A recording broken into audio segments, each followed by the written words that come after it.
Hi, Amy. Oh, Hi, everyone. hello. Welcome. We're just going to we've got 44 people in the room. And as soon as we stop hearing that ding a lot, we can get started.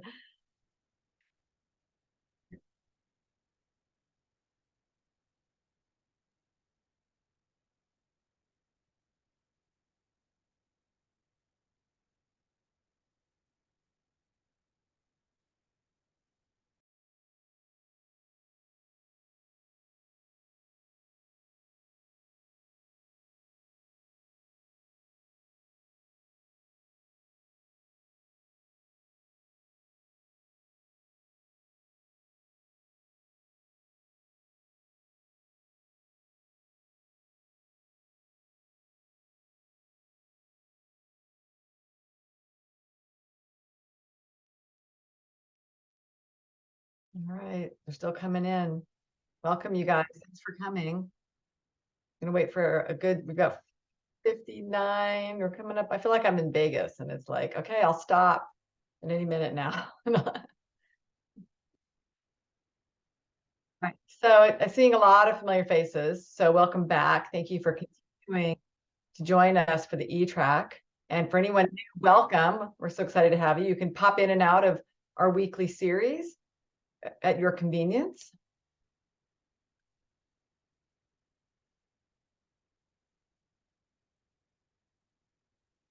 Okay. I don't know if there's a way to mute that noise once we get started.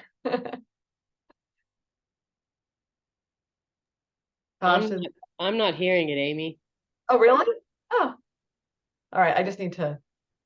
Oh, some people are. It's like it's a settings, if someone enters the waiting room, and then when we let them in the room. Could be those of you who are hosts, maybe. Yeah. So, all right. Well, we can't. Okay, so I'm gonna get started and try to block out the noise. So welcome everyone to the Entrepreneurs Track of SDAC. Again, I see a lot of familiar faces, familiar names. It's great to have you back. If you're new, welcome. As I said, you can pop in and out of this. It's weekly and culminates at December 19th. Well, let me show you my slides and then I'll remember everything. So let's get in the slideshow mode. So this is the Entrepreneurs Track, brought to you by the San Diego Angel Conference in partnership with the Brink SBDC. And we are all located and hosted at the University of San Diego in the Canal School of Business. And we're all tied and aligned. We're all mission aligned. And really at the University of San Diego, one part of their mission is to create a more inclusive, sustainable, and hopeful world. And drawing on that sustainability, the San Diego Angel Conference is helping early stage companies like you guys that are driving the innovation ecosystem. And that's what we're doing through these E-Track sessions, is getting you prepared for angel investment. And so I also report into the Small Business Development Center. That's the SBDC part. And the SBDC really focuses on creating economic impact in communities to improve quality of life. And so we try to, at the Brink, tied to USD and SBDC, we are working with innovation companies like you guys, creating innovation technologies, connecting you to capital so that you can help drive economic impact. And we can help connect you to that capital, grants and funding. And so we do want to thank our partners, specifically Stella, because Sylvia Ma, who leads the Stella organization, will be speaking with us tonight. I also want to thank the Small Business Administration and the California Office of the Small Business Advocate, who are funders of the Brink SBDC, and just our whole innovation community here on the slides. I should actually point out that the California Small Business Advocate, this logo down here on the left, on the round one on the left, they do fund our program so that we can all bring you the content. And the leader, the director, her name's Teralyn Gray. She is going to become, her group will be coming to USD on November 17th for the pitch deconstruction. So it's going to be a really exciting thing to have her there and see all the amazing work we're doing and the amazing work you're doing and just to see the kind of companies that are here. So we'll continue to message that, but that's going to be a big deal for us. And I hope you guys are all there in the November pitch decon to pitch and show off which your business is.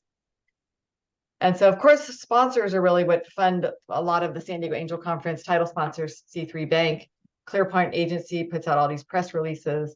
And we have law firms that help provide the legal help and banking as well below. So great to have sponsorship. And of course, the San Diego Angel Conference and the BRANC SBDC are part of the Free Enterprise Institute, which has community and student-facing events. So things just for students, and then like this event where we are outreaching to the community members like you guys. And so the BRANC provides free and confidential one-on-one advising and training to help innovative founders access capital to build investable companies. And we say capital, we mean grants like SBIR grants and angel investments to the tune of 375 million in capital infusion that we've connected since the start of the BRANC in 2018. And so we currently have nearly 800 clients. We have 15 advisors who are ready to meet with you. If you are already a client, that's great. If you're not, you can scan this code and become a client. You do not have to be a client to participate in the San Diego Angel Conference. So let's review what's going on in our weekly event. We are here on the 3rd. We're doing fundamentals of seeking angel investors. Next week is also Zoom. That's going to be the ask and crafting an effective traction slide. So make sure you are signed up for the events that work for you. Definitely this 11-14 pitch deconstruction. That's a big deal for everyone. And then, of course, note the big finale on December 19th when if you are applying to the San Diego Angel Conference, your applications are due, and then we'll have a big party somewhere. We're figuring out the location, but we will keep you posted. If you do apply to the San Diego Angel Conference, you do get a free ticket to the actual finale event on May 9th. And so with that, I will hand it over to Misty Rusk, the Executive Director of the Free Enterprise Institute and the founder of the San Diego Angel Conference.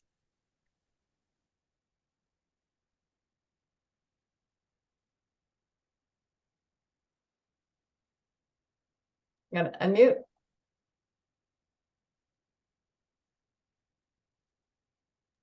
%. I have to be told to turn my mic on. Sorry about that. All right, pulling up some slides. Super glad to have everybody here. It's so nice to see such a nice turnout for this event, and we're excited to be bringing it to you.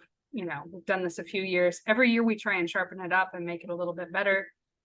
So happy to be back here tonight. So one of the questions that we've been getting the last couple of weeks is really about process kinds of things. So I thought I'd just cover it real quickly and help make sure everybody's on the same page, and then answer any questions that you might have.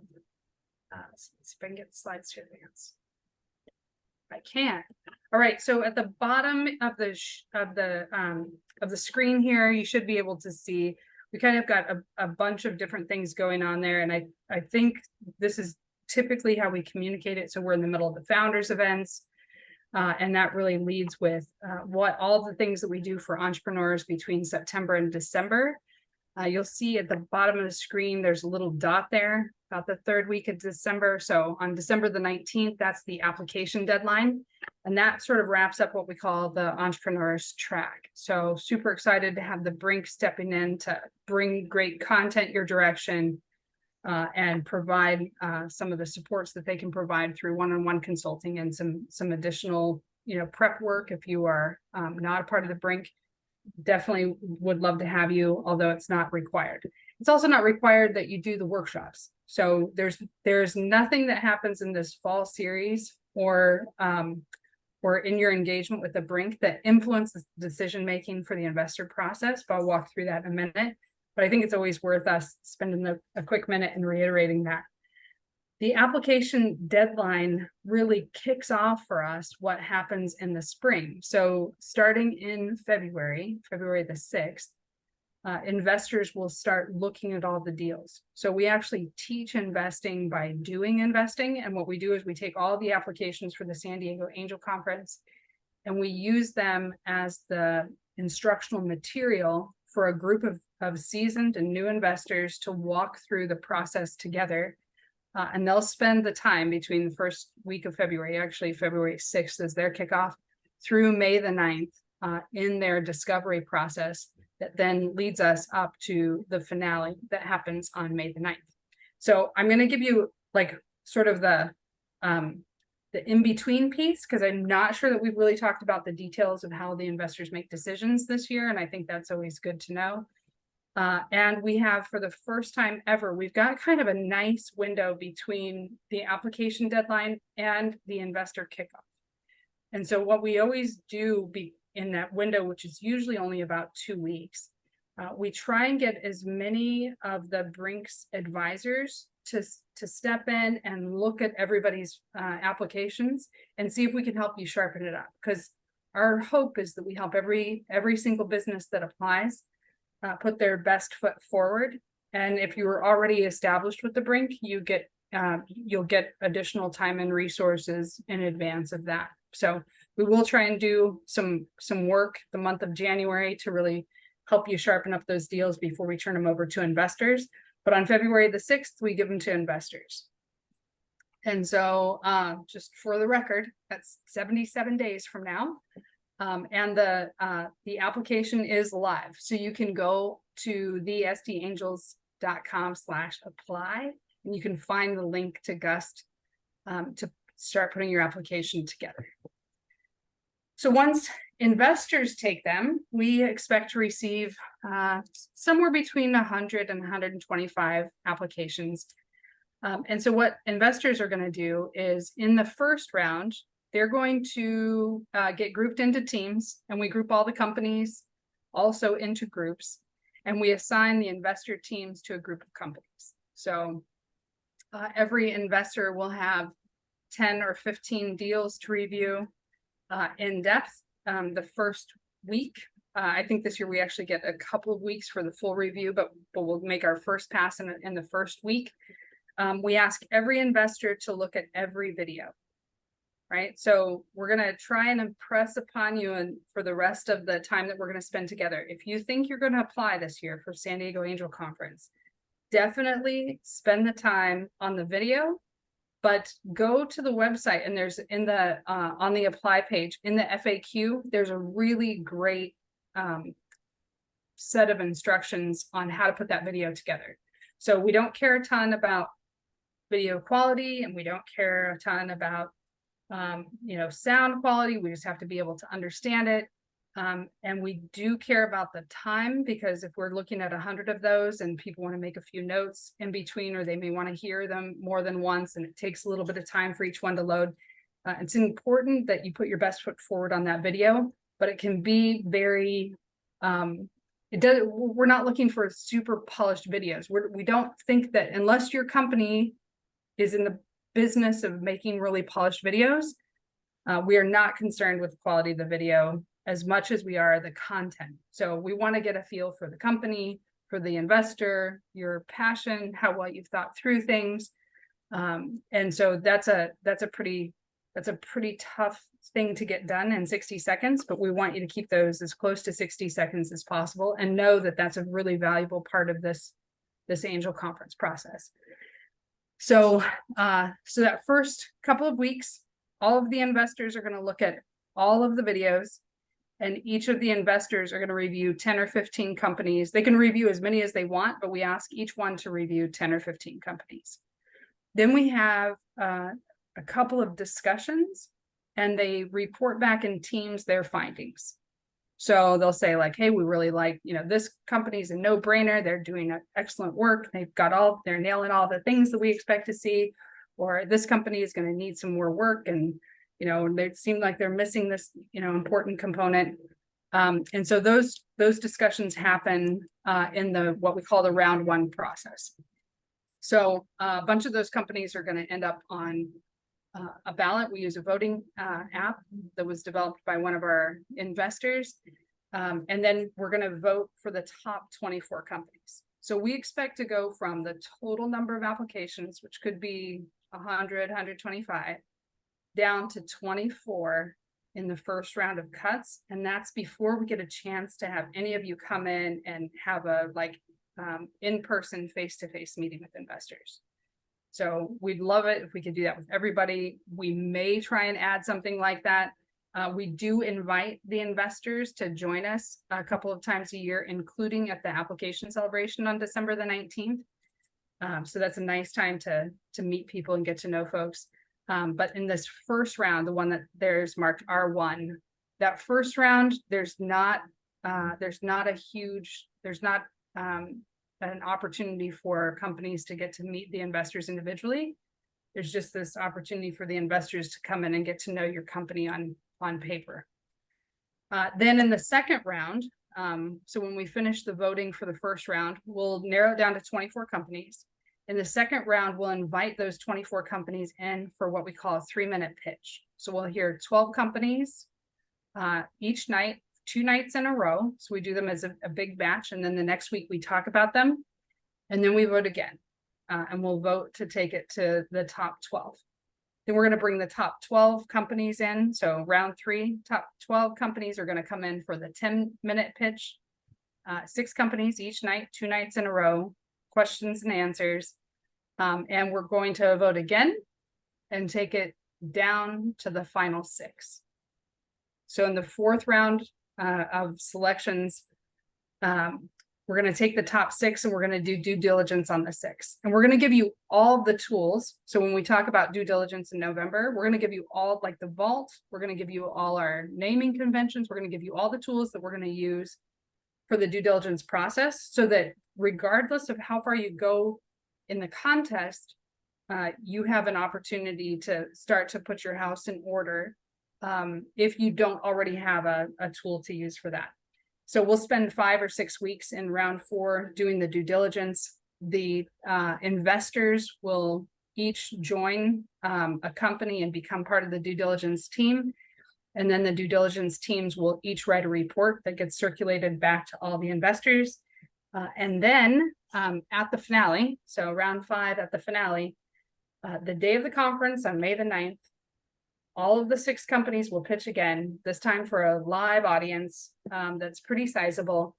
And then the investors will go into another room and they will vote for the winning company. So we may fund more than one company, but we'll definitely fund one company for up to $200,000.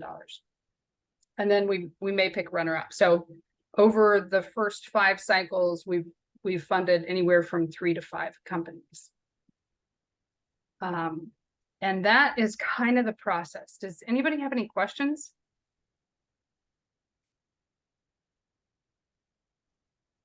If you have a question, you can put it in the chat, given our size. There were a few that I answered. Yeah, I think Melissa, you got your mic on. Oh, I was gonna write it in the chat.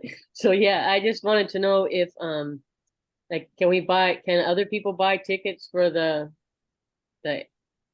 conference? Yeah, so for the finale, it's open to the whole community, and the tickets actually general admission tickets start at about $250, but we'll do an early bird price in the season. So your $149 is the lowest price of tickets. So you get all the access to all of the things that we can provide, but you also get that ticket for the $149. We will also give each of the applicants a discount code that you can share with friends and family so that they can get a discount on the tickets, regardless if they're buying an early bird ticket or a ticket further, like closer to the actual date of the event. So we're always, like last year, we had 350 or so people at the event. And that actually makes for a really nice size. It's not super, super huge. The networking is really high quality. All of the investors are there. I shouldn't say all, but since we don't make decisions until the day of, almost always, we have almost all of the investors there that day. So it's super fun day. Nerve-wracking for 6 people, but super fun for the rest of us. Thank you.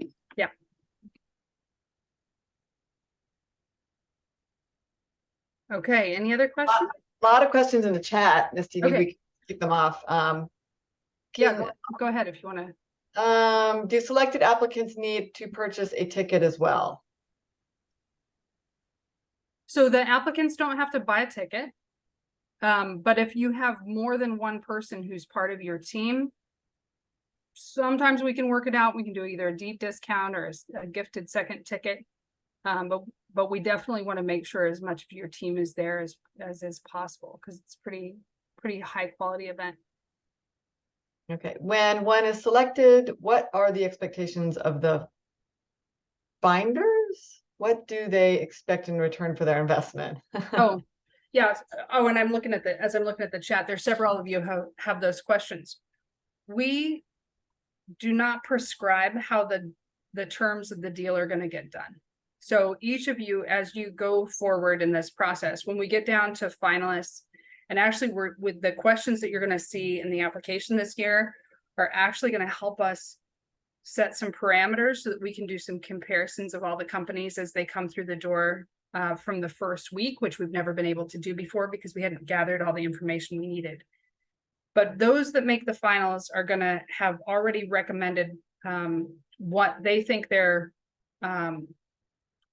what the terms of their deal are going to be. So if you're raising on a safe, if you're raising on a convertible note, if you're doing a priced round, or if you've come up with some other structure that you want to have considered, we typically will let the founder dictate the instrument, because we know that we're not going to close a whole round. So, and if we're not going to close a whole round and we get to the day of the conference and you've already got a lead investor, like we don't have it's not reasonable for us to try and renegotiate the terms of your deal or try and get you to go a different direction. We're always going to ask for information rights.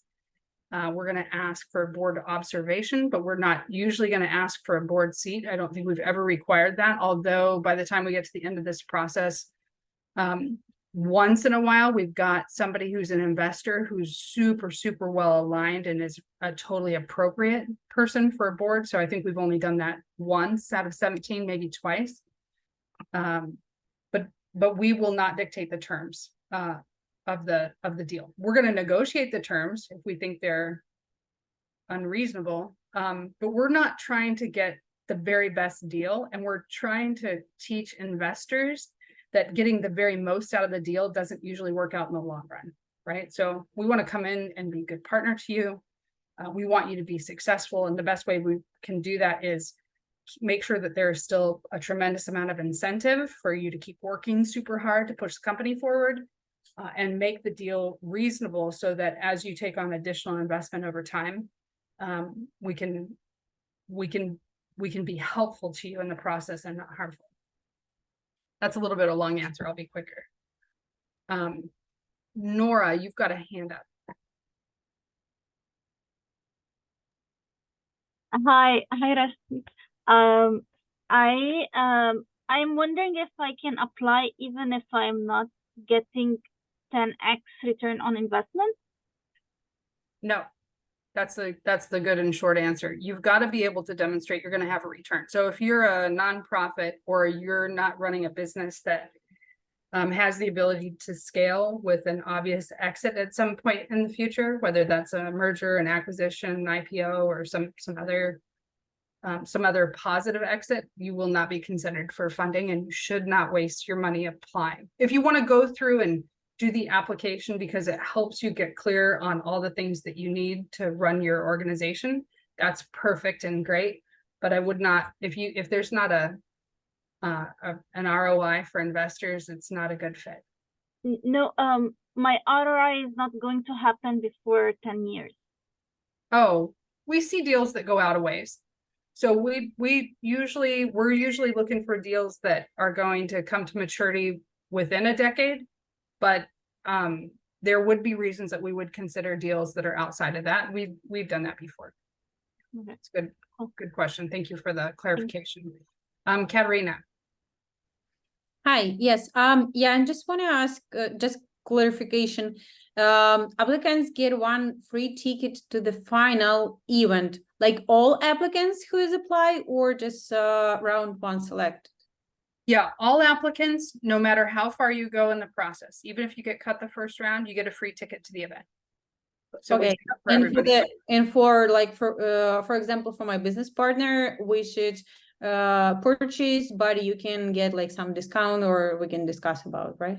Yeah, we usually provide a discount for second tickets. And if it's clear that you're really early and it's going to create like a hardship for somebody to be able to get there, we usually have sponsors that will scholarship some tickets for us. So most of the time those are set aside for students. But if we need to do that, to be able to get a second partner in the door, we've got a way we can do that most of the time. Yeah. Okay, thank you. Yeah. I'm going to go to one of the questions in the chat. So Hari asks, if you've previously raised at a certain valuation, is it possible to raise at the same or higher if a company's made substantial progress since the last raise? I'm gonna answer that in a couple of ways. We totally expect to have you raise at a higher valuation if you've made substantial progress because you've added value to the company. We 100% think that will happen. However, we also know at this time, 18, 24 months ago, we had a lot of companies raising at pretty high valuations because the market was really favorable to founders. And we're finding that some of those valuations can't stick, even if the company has made tremendous progress. And so we are expecting this round to see valuations that are flat, even if you've made great progress, because there's a realignment happening. We're seeing that a lot right now. Or we would even consider like your valuation was at a certain amount and you need to bring it down to make it competitive again. We totally expect that some of you who raised in the last 18 to 24 months are going to be looking at issues that could be similar to that. I'm going to go ahead and pass the baton. But I will go back and read the chat and I will try and answer more of the questions in the chat as we go along. So unless there's anything, Amy, or if anybody really feels strongly there's something that I should answer quickly now, I want to move on and introduce Oriana. Yeah, I agree. I think there's one question that you do have to be in business to apply, preferably an S Corp and not an LLC. And then everything else everyone is asking is like, exactly what Sylvia is going to talk about after Oriana speaks. What are investors looking for? If I had a crystal ball and you meet one investor, you meet one investor. But Sylvia will cover all of those questions, I'm sure. So and just to clarify, we want to see you be a C Corp, not an LLC or an S Corp. So C Corp. And Oriana, if you feel like you want to touch on that would be great too. Tonight, our first speaker, we've got two really fantastic speakers tonight. Dr. Sylvia Ma is going to close for us tonight. She's going to really talk through the whole deck. So it's going to be, she does a great job. Super excited to have her. But before that, we have Oriana Breschker. Oriana is the CEO and founder of a company called Aquacycle. And Aquacycle was the winner of the first San Diego Angel Conference. We'll let her tell you about her company, but we've kind of asked her to talk about, sort of what's happened and the progression of the company and how she's raised funds and different methods and different sources, some of those kinds of things. But I want you to know that she has a company that helps to clean water, and she does some of the stickiest, dirtiest water that there is. And I know what you're thinking. You're thinking poop water, and that isn't it. It's sugar water. So water that comes out of food refineries is some of the messiest stuff, and real globally treacherous kind of a waste to deal with. And Oriana's got the coolest way to deal with it. She mentioned earlier that she just won another contract from a major bottler in the United States, and that's a really big deal because that would mean she's got to have all of them or almost all of them. At least in a pilot or into a major contract. So we're super excited to have her here. I also want to tell you that Oriana and her company Aquacycle are finalists of the Earthshot Prize. And if you don't know what the Earthshot Prize is, I bet somebody's going to put some information in the chat about this, but the Earthshot Prize had over 1,000 applicants. It's funded and promoted and supported by Prince William. And there are 15 companies that made the finalists in 5 different categories. And shoot, I can't do this. Like I've got like motherly tears stuff going here. The winner is going to be announced in November. She'll tell you when, I think November the 7th. And she's only one of 3 finalists in the category called Fix the Climate. So there's only 15 finalists altogether across 5 categories out of 1,000 applicants. And if she wins the fellowship, she's going to get £1 million, which is more than $1 million, as a non-dilutive gift. Woohoo! We love these. So with that, I'm going to hand it over to you, Oriana. Thanks so much for being here. Thanks so much, Misty. It's a pleasure to be with you all here tonight. So I don't have slides, and I'd love for this to be a discussion. But what I'm going to do is just kind of talk you through our journey as AquaCycle, and I can talk through a little bit of our process experience with SDAC as well. And you know, if you want, I can show you my 5-minute pitch if that's at all helpful, and you know, and we can go from there. So, as Misty mentioned, AquaCycle, we are a wastewater treatment technology and services company. So we provide distributed wastewater treatment, treating some of the world's most complex and challenging wastewaters. So my journey as an entrepreneur was completely accidental. This was not intentional. I started off as an academic. And in fact, the technology that we are commercializing started for me in graduate school in 2004. So as a technology, we're nearly 20 years in development. It's been a bit of a journey. As a company, we founded in November of 2016. And we started to really understand what our value proposition is, what our beachhead market is, and where we're really going to see the first value of this product in 2017. But there was a lot of learnings to that. So coming at this as an academic, I'm very used to talking about our technology, right? You know, when we launched, I had no idea what a pitch deck was. I could give a great tech talk and, you know, 20 minutes talking about how wonderful the technology is and all the great details around it. But those words I just used, beachhead market, value proposition, market size, were completely foreign to me. And so I had to learn, and it was a crash course in speaking another language.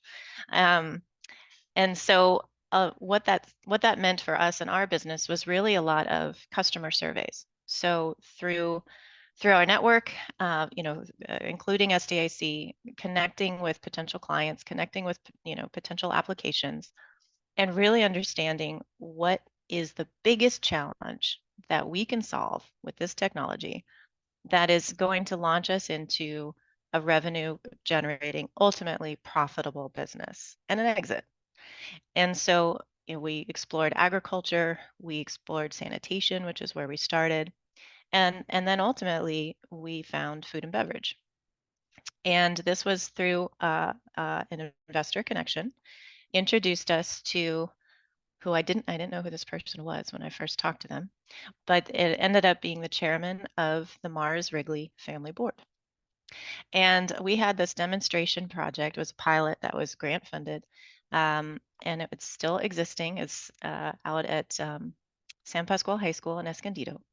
And we were utilizing our technology to treat manure at a pig farm. And so he comes out with his son and sits at this little pig farm with us for about an hour, looking at the technology. And he's like, you know, I think my organization could really use this. And so he connects me to a few people in the business. And from there, we really start to learn the value that we can bring. But before we launched AquaCycle, so I mentioned I was an academic. It was 8 years in technology development under the not-for-profit umbrella. That was all soft money. So I wrote a lot of grants. And about $12 million of grants went into the technology prior to launch. And this was grants from NASA, National Science Foundation, family foundations, in addition to some military work. And so we had a pretty good prototype. We had it fielded. We knew that the technology worked, but we really had to craft our business case before we could attract real investment. And so these customer discussions were extremely valuable for us to craft that story. And I'll tell you, the journey was tough because in 2017, I had the semblance of a pitch deck. I called it a pitch deck, but it was still a technology talk. And I pitched to a lot of investors, and nothing was landing. Absolutely nothing. And it was like, it was a lot of smiles and nods, like, oh, that's really interesting. Yeah, we'll keep an eye on it. Stay in touch, let us know how you're doing. But I never had any really good critical feedback to say, all right, listen, you're not addressing what the market value is. You don't have a beachhead. This is still a technology talk. And we finally got that critical feedback through one of the first accelerator programs that we went through, which was for us, Imagine H2O, because we're a water company and that's a water-focused accelerator. But that helped. But we also had some awesome feedback from the Women's Venture Summit, which was one of the first competitions that we ever did. And connecting with Sylvia Ma and doing a pitch deconstruction with her one-on-one, and really understanding, like, okay, how do we tell this story? It's and how do we bring in those customer discussions that we've had and really quantify what the market opportunity can be, and then how do we present that in an engaging way that ultimately is going to lead to an investment. And so between Sylvia, our accelerator, we finally kind of closed in on some funding. And we raised initially under a convertible note, and we negotiated a $5 million cap with I think it was a 15% discount and a 20% interest rate. And so we raised under that note for a while, and we did it under different tranches. So one of the things to keep in mind is when you're raising money is create the FOMO. You got to get in now. It's a good deal. Come in while you can. And one of the ways that we did that with the convertible note is we would have timelines on when the cap was going to increase. So that is a theoretical value for the company, right? It's not your valuation, but it's creating an urgency so that you're getting in at the best deal you possibly can. And so at the time that we were going through the SDAC track, we were in our second tranche. We already had terms set with our convertible note. And we had gone from 5 million to 6.5 at that point. We already had some investors in, and we were looking to close it out. And so going through the SDAC process was awesome. We got some more critical feedback about how to really tailor the pitch, engaging with investors who are really aligned with what we're doing and believed in what we're doing. And so every experience that we've gone through, and we've done a lot of them now, has helped us refine and helped us tell that story. And we're still evolving. It's never the pitch deck. It's like, I can't tell you how many versions I've got now. It's insane. I stopped tracking. But every iteration, right, we're figuring out a way to tell our story that will connect not only with our investors, but also our customers. So we went through our convertible note and a safe, and then finally we did our first price round, and that was in 21. And so after kind of the angel investments that we'd receive under the convertible and the safe, we started taking on more institutional. And so we have one VC, like proper venture capitalist, on our cap table. They're an impact focused fund out of Canada. But everybody else on our cap table, angels, impact funds, and CVCs, corporate venture capital, who are strategically aligned with what we're trying to do. And that's the first price round that we closed in 21 was actually with a European venture capital group associated with a company called Vopak. They're a tank terminal operator, and I can explain what a tank terminal is later if you would like. But they actually opened up a whole other commercial opportunity for us. So not only are they investor, but they're also in a commercial partner that can help us grow into new markets. So that was really an easy alignment. But we had to be convinced that that was a good market for us to go into, and we went through a lot of piloting and feasibility studies with them to do that. So that was 21. And we did another bridge because we started closing more contracts. We started spending money a little faster.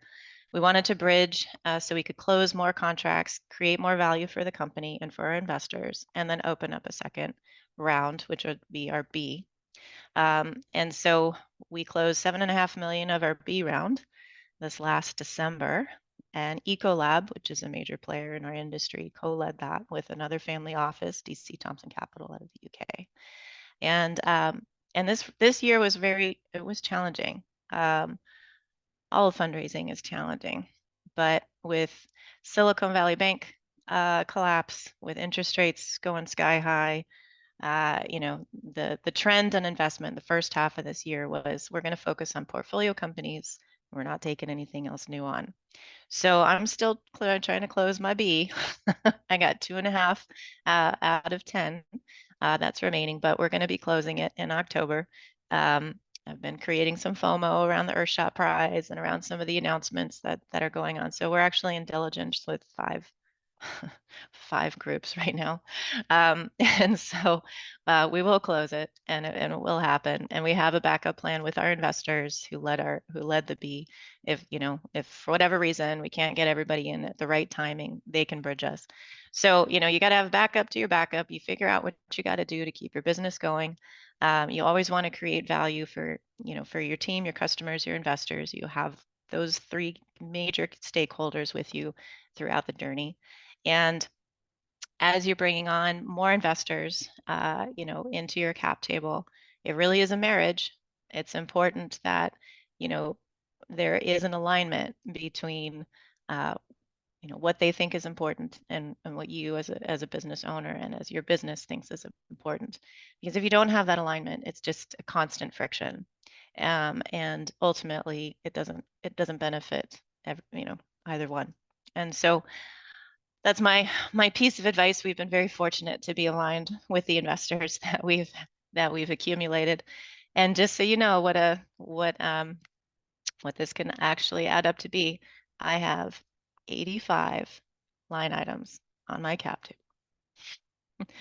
The first 4 million that I raised, I had a couple big checks, but it was pretty much 25,000 at a time. It can be a hustle. And we've raised just under 20 million now over the last 7 years that we've been a commercial entity. And I'll tell you also, I did everything wrong. Starting up, we incorporated as an LLC, bad, don't do it. Incorporate as a C Corp, you'll thank me and yourself for doing that later. It's much easier to raise, the tax implications are easier for everybody, it's easier to track. But we had, when we closed our A round, we had to convert from an LLC to a C Corp. We had to get all of our investors to sign off, of which there was still about 60. We had to really clean things up in order for us to be able to move forward in subsequent rounds. And so if you can start off your company, already set up to make it easier for yourself, do so. And there's great resources through SDAC, through the Small Business Administration, through Stella, through all the organizations that are partnered with SDAC, plus the legal firms, to give you some good advice about how to set things up and how to structure your deals. And ultimately, how can you plan best for the future? Because coming at this, as I said, accidental entrepreneur, you don't know what you don't know. It's great to have resources like SDAC, like Stella, like the Brink, who you can lean on and ask, what I thought were dumb questions, but certainly things I should have known, and I'm glad I know now, but wish I knew much earlier. So I'm gonna stop there and open it up for questions. Happy to do a pitch. if you guys want to raise hands. I haven't been watching the chat, but I can go back in there and start looking at chat too. I don't know, how do you guys want to do it? I'll start with a question in the chat that looks like it's for you, from Kevin Clancy. So as you take on different levels of funding, how does that affect ownership in your company? Have you ever had doubts of accepting this money? If you had to close shop early, what value would be left to you as the owner? You always get diluted. One of the advantages of raising under a convertible note or a safe early is that you don't have to place an immediate value, and you have some negotiating in terms of how that's all going to convert in your price round. But now every round that we go through on the pricing, on a price round, I negotiate additional ownership, equity ownership, so we don't dilute out, essentially. So for myself and my co-founders. So we want to maintain collectively at least 15% in the company. And so we negotiate a top up on every round. But I went from when we converted from our notes into our first price round. I mean, I went personally from 57% ownership to 12, right? And so for somebody who's, I've been doing this now almost 20 years as a technology, 7 years as a business owner, it's a little painful, but it's also important for me and for my co-founders and for the team to really see this business succeed. And by team, I also mean investors and customers. And so, it is a fact. It's part of this process. But you can always dilute, or you can always negotiate a top up. And I encourage everybody to do that. Okay, we have some hands raised, so I'll just call on the hands I see first. So Jaden Ha, if you have a question, go ahead and unmute. Alrighty, thank you. So when you were first doing research and development for your product and your company, were you able to still make an income for yourself, or did you have to work another full-time job while you were doing this at the same time? So the R&D, I was working at an institute, not-for-profit institute. It was soft money, so all my grant funding went to pay myself, my team, all of our supplies, requirements, plus an overhead to the institute. So I was writing grants all the time.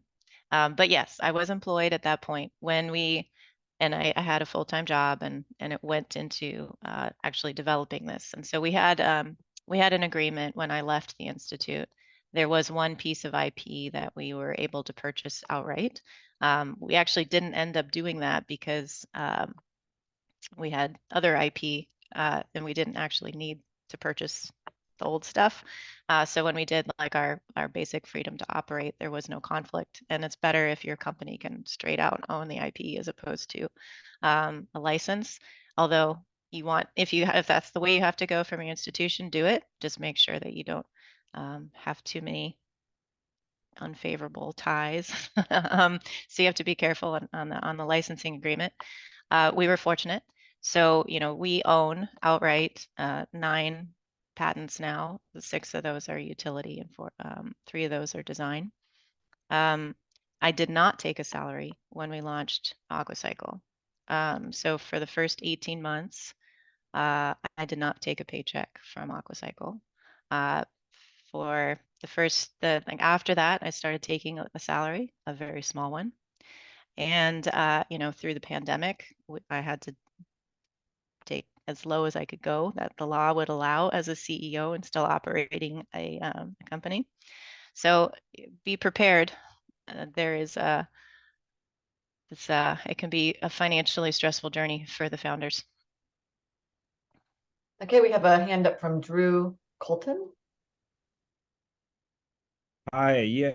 Hi, thank you guys so much for having me here. I was wondering why you suggested to do a C corporation. I just met with one from the Brink the other day about my business, and they were suggesting that I I think they were saying to formalize the business, like if I'm seeking a large investment from an investor, and I was like, oh, that makes sense, because then if something happened in my personal life, someone couldn't like take the money from my business account.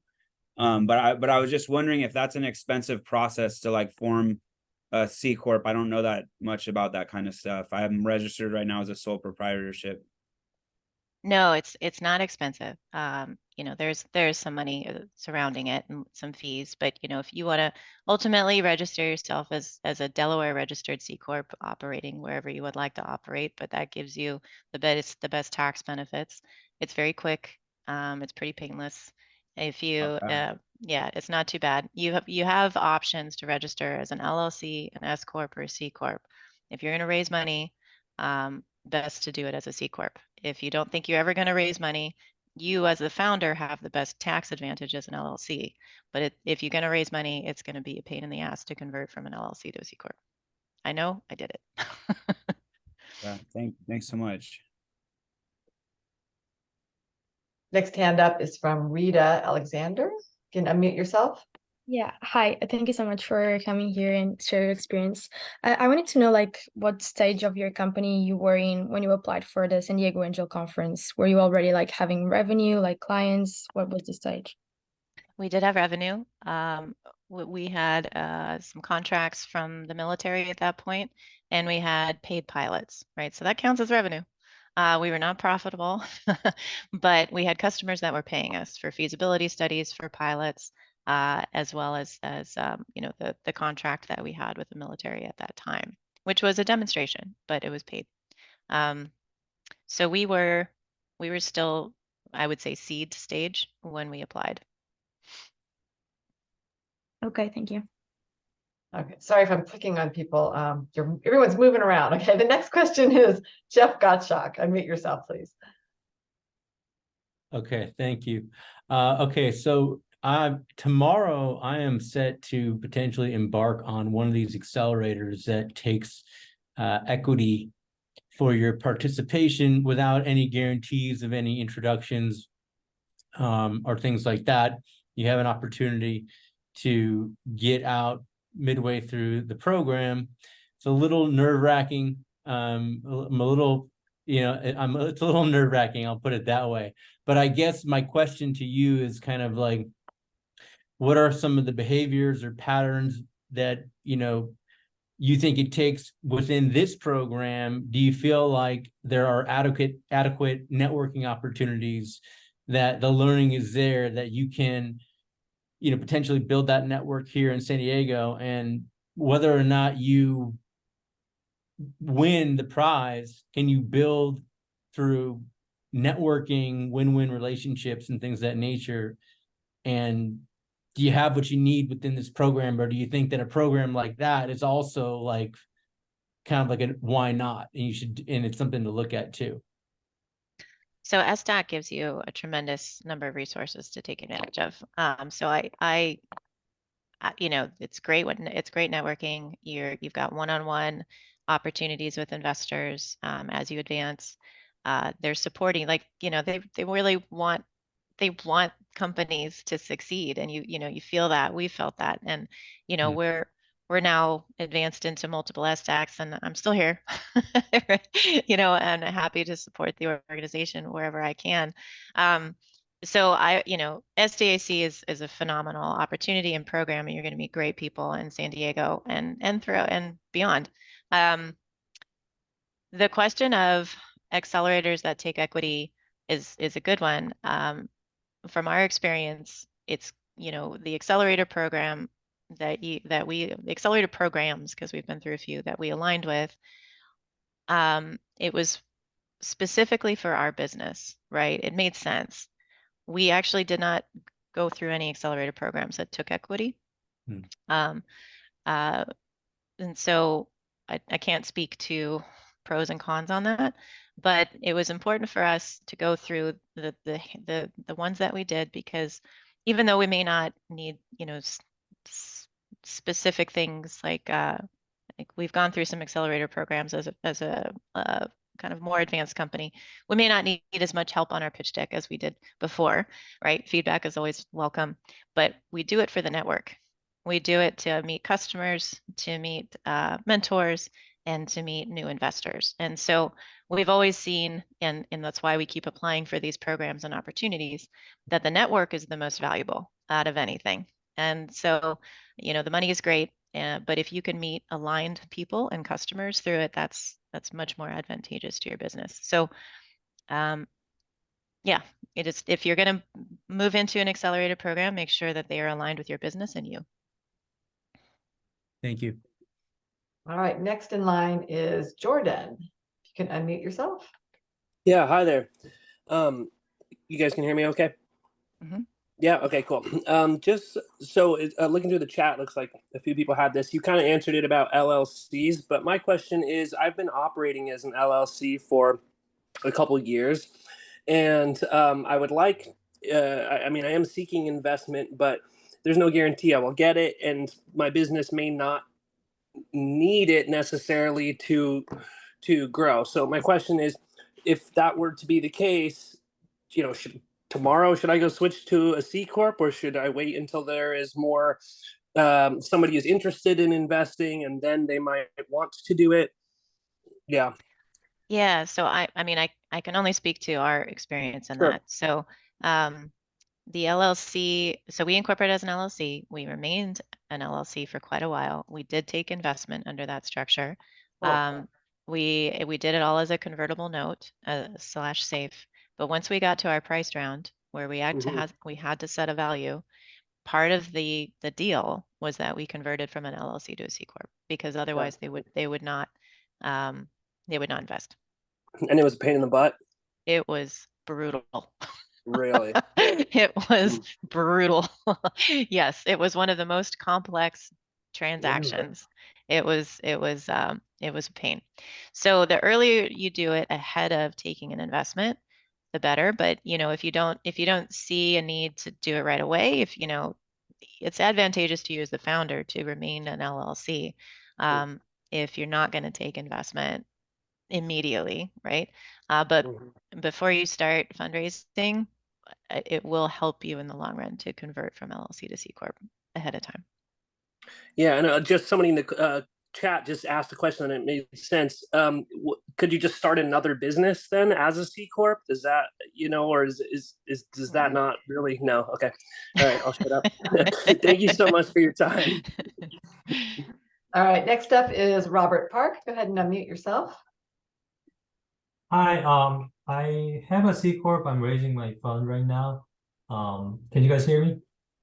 Yes. Yeah. So one of the investors, a couple of investors, asking me about the valuations and how much I raise. And in this round, I don't have much of the revenue yet. And in this case, how do I evaluate or value my company, or how do I estimate my? Is it kind of magic, or how much I raise? Well, and I think Sylvia is going to speak to this too, and you'll hear a lot of probably more educated opinions on this than me. But from my perspective, you're setting a value based on an opportunity. If you're not profitable it's really about how big can you scale? What is your market opportunity? And what is the potential? And obviously you're not going to set a $100 million valuation straight out of the gate. But if you have traction, if you've got a little bit of revenue, if you have a very scalable opportunity with a very large addressable market, it's good to negotiate, a reasonable term that is fair to you and is going to be fair to your investors. But that's really, it's a conversation between you and the investors if you haven't already set terms. But when we came out, we had and started fundraising, we had our prototype. We'd already validated it in a couple of different settings. We were operating it for several months. We had some good customer conversations. We already had revenue from paid pilots and from our military contract at the time. And so we had some good foundation, but then we also had to negotiate. Okay, what's fair? Because we don't have a commercial contract yet. We don't have anything that is fully out in the world with a long case history. So it's very situational, and it's a conversation that has to happen between you and your investors. Thank you. Thank you. Okay, next up is Saurabh Prakash. Yeah, Hello, can you hear me? Hi, yes. Yeah, thank you for the talk and your valuable points. It has really been very helpful. So as a young founder, what we are going through is that we are going through market research, and what we are trying to do is find a best fit out for our startup that we have. So I would love you to give us like feedback, or let's say walk through your story when you were doing the market research. Did you pivot, or like how did you manage to have that fit? Yeah. Yeah, we pivoted a lot. So we developed the technology for sanitation specifically, but it was very clear upon launch that we were not going to be able to address that market out of the gate and be revenue generating very quickly at all. So so then we went into agriculture, since that was kind of the closest application, so manure management specifically. And we started talking to a bunch of farmers, and then we realized it's still very price sensitive, just like the sanitation market. And those deals are going to have to be subsidized, which means they're going to move slowly. And yes, there's an opportunity, but it's not going to enable us to scale very quickly. So then when we started talking to the food and beverage producers, it was like, oh, okay, they're willing to pay a much higher premium for what we do. They've got a bigger problem. They can move faster. And our tech is already at a point where we can solve a problem. So we don't have a whole lot more development that we need to do to get to a commercial opportunity within that space. And then when we evaluated, okay, what niche are we filling in that particular industry, we actually were alone. Because we're filling a very specific niche in these high strength waste streams that are otherwise trucked off. And there wasn't any other technology on the market that could help with that. And so we found a niche with a strong value proposition that people were willing to pay for. But that was, our third pivot. Thank you. Thank you. Thank you so much. Okay, we have some questions here. There's a lot of people want to see your pitch, Oriana, so we'll save time at the end for that, and we'll try to get some questions and balance the time here. So the next is Bernice Jackson. If you could unmute, you can ask your question. Hi, thank you. I had a question about your prototyping. So was it a working prototype, and how did you determine who would be the best fit for that prototype? Yeah, so we were prototyping with grant funding. So that was before we launched AquaCycle. We were actually working with, and we still work with, an engineering partner. So we had worked out a deal with them when we launched. So they own a little bit of AquaCycle, and they provide engineering services at cost, and they helped us productize our solution. So we had already done kind of the science-based proof. And then when we really wanted to get out and do, a field prototype, we started working with this engineering firm. They've been amazing. They got us that first real functioning field trial. All of that was done with grant funding first. And so if you're eligible for SBIRs, STTRs, highly encourage you to go for it, because that helps you. It helps you fail faster without investor money. And I'll tell you, right, by the time we got to that prototype, which is now ultimately our commercial product, we had already gone through several versions that didn't work. And the version that is out in the world from prototype number 1, when we started, to now is version 10.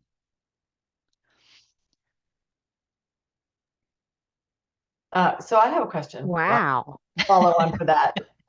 So how would you define what you came out with as an MVP, or when you look back, did you have an MVP? Yeah, it was an MVP. And the reason I say yes, even though we're on version 10, is that all of the iterations that we had made between our MVP to now was costing down. So the fundamental design has been fixed. The fundamental parameters of the product is fixed. It's how do we manufacture it? Where do we find the vendor that is going to give us the most cost-effective product at the quality that we need? So every version, every iteration that we've had, whether it's our electronics, our hardware, our software, all of it is directed at reducing cost of goods. And so where we started our first MVP, just to give you an idea, so our technology is is a bioelectrochemical treatment reactor, and it's a little black box. It's about the size of a car battery. And we stack these things like Legos inside shipping containers, and then we plug and play on a customer site. So the battery cost, right, when we first started was $2,500 per box. Okay, and I need 640 of these little boxes in a container. Now it's 136 fully assembled. And so that's what I mean. Like, that's why we have these iterations. It's all about reducing cost of goods. Awesome. All right, next up, Garrett Smith. Go ahead and unmute yourself. Hi there. Thank you so much for your time. I had a question about addressing one investor, introducing one investor to another. Do you have any recommendations for how to, like introduce one investor or make a cold outreach from one investor to another, anything like that? So like you're doing a cold outreach to a new investor, or you want an existing investor to talk to a new investor, or both? Both. Okay. So, cold outreaches are rough. I always try for a warm introduction wherever possible. So if there's a particular investor or group that is going to align really well with what you're doing, try and find a portfolio company that or can make an introduction for you, or another investor that can make an introduction for you. That always helps you get that meeting a little bit faster. And then also, investor to investor coordination. Most of your investors are, I would say almost always want you to succeed, right? And so, if ever I've asked anybody on my cap table to say, hey, can you talk to so-and-so for this reason? Everybody's been very willing to do so, because, you guys are in this together. They want you to succeed too. So I think that's easier, but a cold intro to an investor is always tough.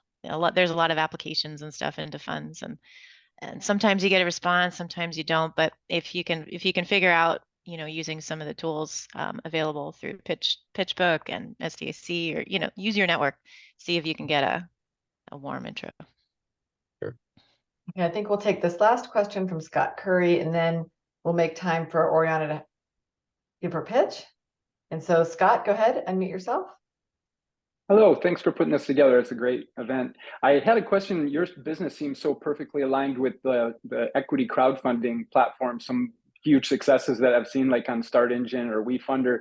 I was just curious, did you look into anything, and at what level, if you did start looking at those things, did you consider it? We totally did. We actually got pretty far, and we're about to launch a WeFunder crowdfunding program. We kind of started our marketing materials. We'd begun the diligence to do that. But at that point, I also met an investor who said, you know what, I can close this in the next 2 weeks. So it was $1 million I wanted to raise through crowdfunding, which we were confident possibly could, or $1 million in 2 weeks with a handful of investors that we could rely on. Good decision. Yeah, the $1,070,000 is the limit. I think where it's pretty easy to be involved, and making that decision to add a lot of people. I would be interested if anybody else in the meeting had gone through that, because that's something we're seriously considering, because we have a product that's kind of novel and something that shows well for that. But it just looked messy. I know they don't get any voting rights. It seems like Start Engine has a pretty clear line, but anybody that does or has gone through it, it'd be great to hear about. Well, it is one line item on your cap table. So if you go through that process now, there's going to be a representative, and you have to report out, but you're not going to have everybody that comes in on your cap table, which is a big advantage.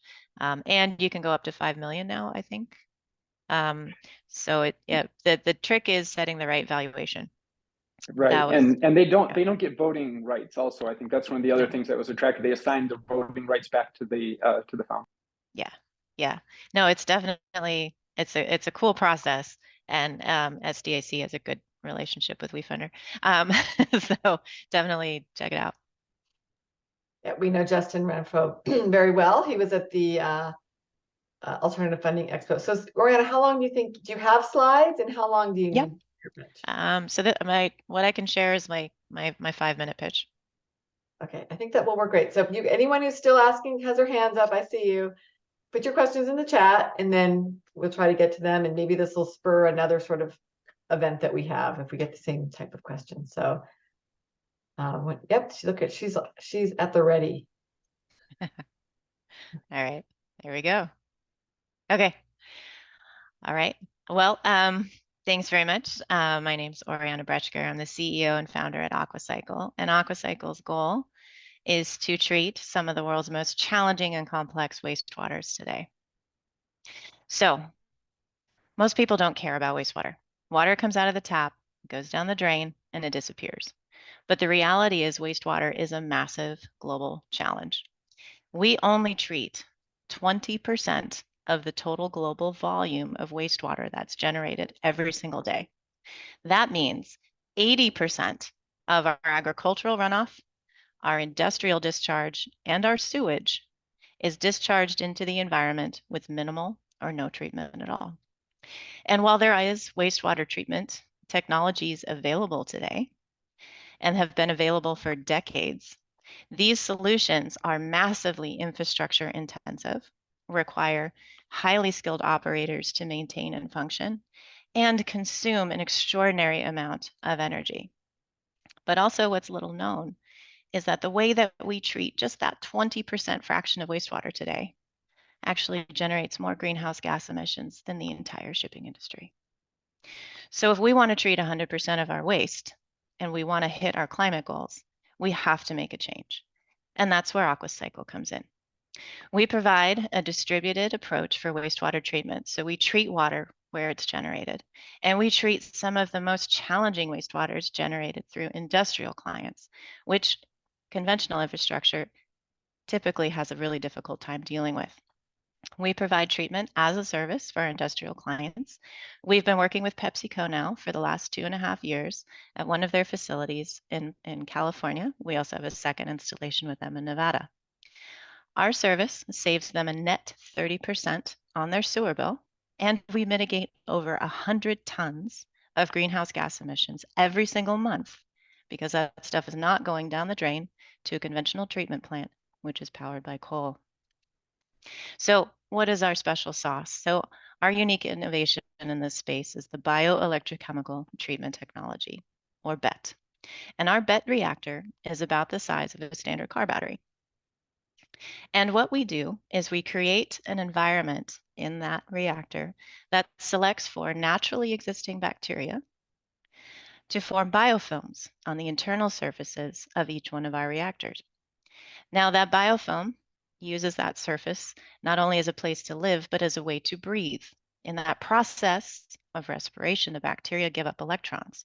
We capture those electrons, we move them across a circuit, and we generate DC power. Now, the faster we move electrons away from those bacteria, the faster we make them breathe, and therefore the faster they eat. So the more electricity that we generate, the faster the treatment rate is. Now we stack these little reactors together like Legos inside of a shipping container, and we plug and play anywhere in the world. And because we're generating electricity as a signal, we can monitor the health and performance of every single unit that we have in the field from wherever we are on our phone. So we are in real time remotely monitoring and controlling. We catch issues before they become real problems, and we don't need a full-time operator on the customer site.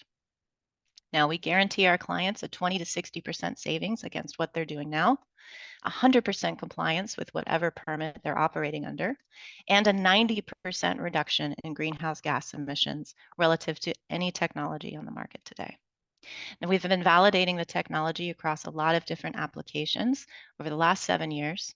We know that we work very well for breweries, for distilleries, for beverage operators, for confectioners, even hydrocarbon remediation. Our longest running system, 7 years at a pig farm, treating manure. And we know that this technology ultimately can also work in sanitation. And our mission is sanitation for all. Now, the reality is still in 2023, more people have a cell phone than a toilet. And this has devastating impacts on human and environmental health.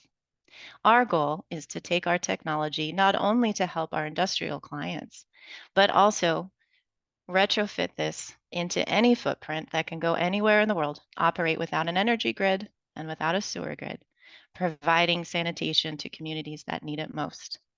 And with the Earthshot Prize, in addition to working with our industrial clients, we've started a buy one, gift one program so we can facilitate industrial treatment. At the same time, that company can help provide safe and reliable sanitation for the communities that they work in. So we're super excited to learn more about what other challenges we can help solve. We have a round open. Closing in October. Contact me if you'd like to learn more.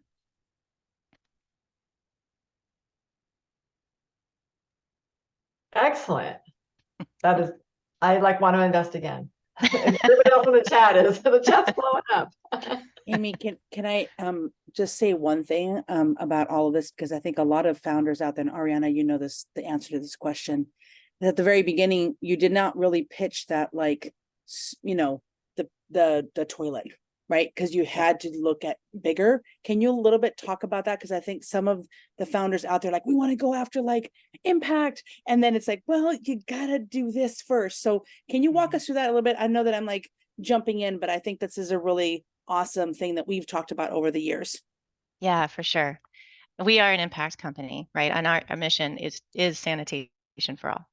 However, in order for us to really meet that goal, we need to have a sustainable company, which means we are self-sustainable financially, right? And we're circular and taking all of the same environmental approaches that we're trying to apply to our customers.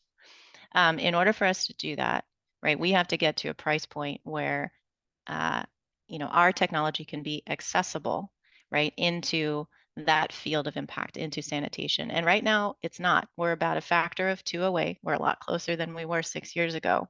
But the way that we can scale the business with our industrial clients enables us to reduce our cost of goods and then also work with our clients that have corporate sustainability and social goals to help impact communities.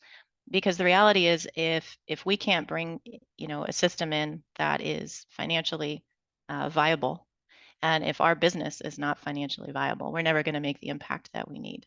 And so, while, you know, our long-term goal is still sanitation for all, we've had to divert from that being our only focus, but also be able to solve some of these other really complex challenges that impact these communities. And do so in a way that builds the business and the business sustainability and viability.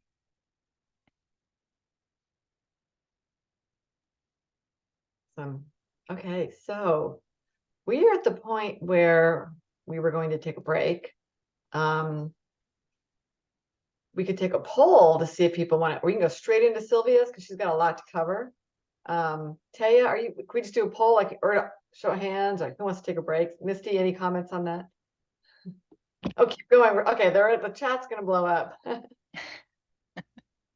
whatever you guys want to do. I just want to say, Oriana, it's just always a pleasure to see you. This is not the pitch that we heard 5 years ago, but the pitch we heard 5 years ago was just as compelling. It's like fantastic. So there's a lot of good ones out there, but Oriana always does just an amazing job. And it's proof that you can take something super, super complicated in a ton of ways and speak about it in simple ways that investors can grab hold of and be emotionally connected.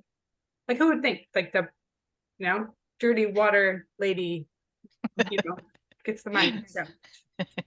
But and I, you know, the one thing I also liked was how you unpacked this when you got to the slide, like how it works slide, which how do you unpack that science without like, what? Like, maybe you've had practice, but like it was very clear, and you slowed down, like it was. And I suppose too, just to follow on that same thought, as we did the pitch decons last week and we pushed a whole bunch of you to not talk about the company so much, you can see here that Oriana spent just that one slide, the one that shows like how things fit together like Legos, like the container. That's their only real technical slide. The rest of her slide was problem. It was about customers. It was about experience. And so she was talking through the business model and all kinds of other things as she was talking. She wasn't it did not feel like a product sale. So there's good example in that way as well. I would say Amy's, maybe we let people take a break if they need a break and we move straight on to Sylvia. Oriana, I know you're not even in the same time zone. It's super late where you're at. So we want you to go get a good night's rest and go build more things for us. Thank you. Awesome. And, Thank you, guys. thanks for being here. But maybe we should just go ahead and move right on to Sylvia's. And if people need a quick break, you know, go take care of yourself. Okay, I'm here, Misty. I know you're looking for me. You want me to start? Yeah, okay, cool. So the next part we have 7 o'clock and we have until 8:30. And there's three parts to what I am going to go through. One is the ultimate pitch deck template. I'm going to walk you through what that looks like. You've seen a lot of deconstructions. I'm going to walk you through what an investor is looking at, let's say the how, the slides, and the why behind the slides are super important. So that's really important because it's not just me or Amy or Missy saying you need to have this competition slide. It's more of like, why are they asking that? And the reasons why are really important. The second thing we're going to go through is investor persona. So to be able to find the right investors, really it's about finding the right persona, the right investor for your business. So we're going to build that out. It's going to be a little bit of workshopping for about 5 minutes. And then you'll be doing things more for homework and stuff like that. The last thing is to actually create a grid of your investors that you're talking to now and who you want to, and how much time and effort is being put into it versus the investors who are coming through. And then lastly is tiering your investors. So we're going to be going through all of that pretty quickly. So I'm going to start by showcasing the first ultimate pitch deck template for startups. And I know I get this all the time. Oh, no, this is my PDF. Never mind. I need to go to the other one. I have so many things open. Give me 1 second. Oh, there it is. That's why. Dun, dun, dun. And now you see Misty, so there we go. Okay, do you see this now? Yes? And the slideshow?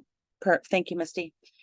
So this is something that I've created I go through this so many times with startups, founders, that this is the 12-slide pitch deck that I've used for so many years. Yes, Guy Kawasaki has a different one, Misty has a different one, but basically this is just like, if you're going to do, let's say, a 10-minute pitch or even a 5-minute, 3-minute, do this first, get it all planned out, and then you can grab and go with whatever you want to do for the 3-minute or the 5-minute based on your story. But this is what those the top 12 are.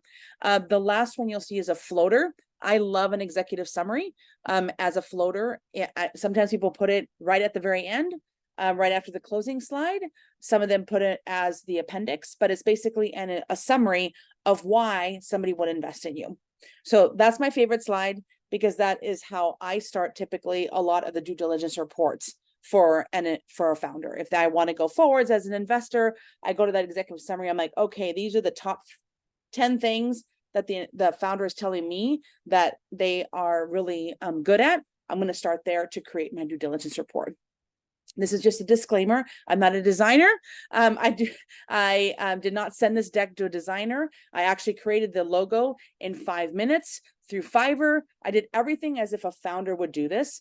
This is an actual deck of somebody who we invested in at Ad Astra Ventures, and we went through 45 versions of her pitch deck to get to the content that we had in this deck that she took and received investment.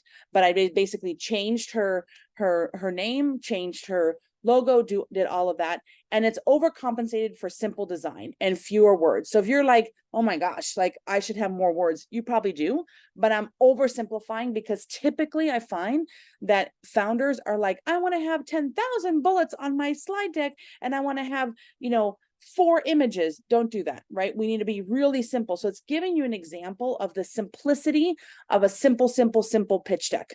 Okay. So I just want to make sure that that is clear. And the financials, the TAM, SAM, SUM are all made up.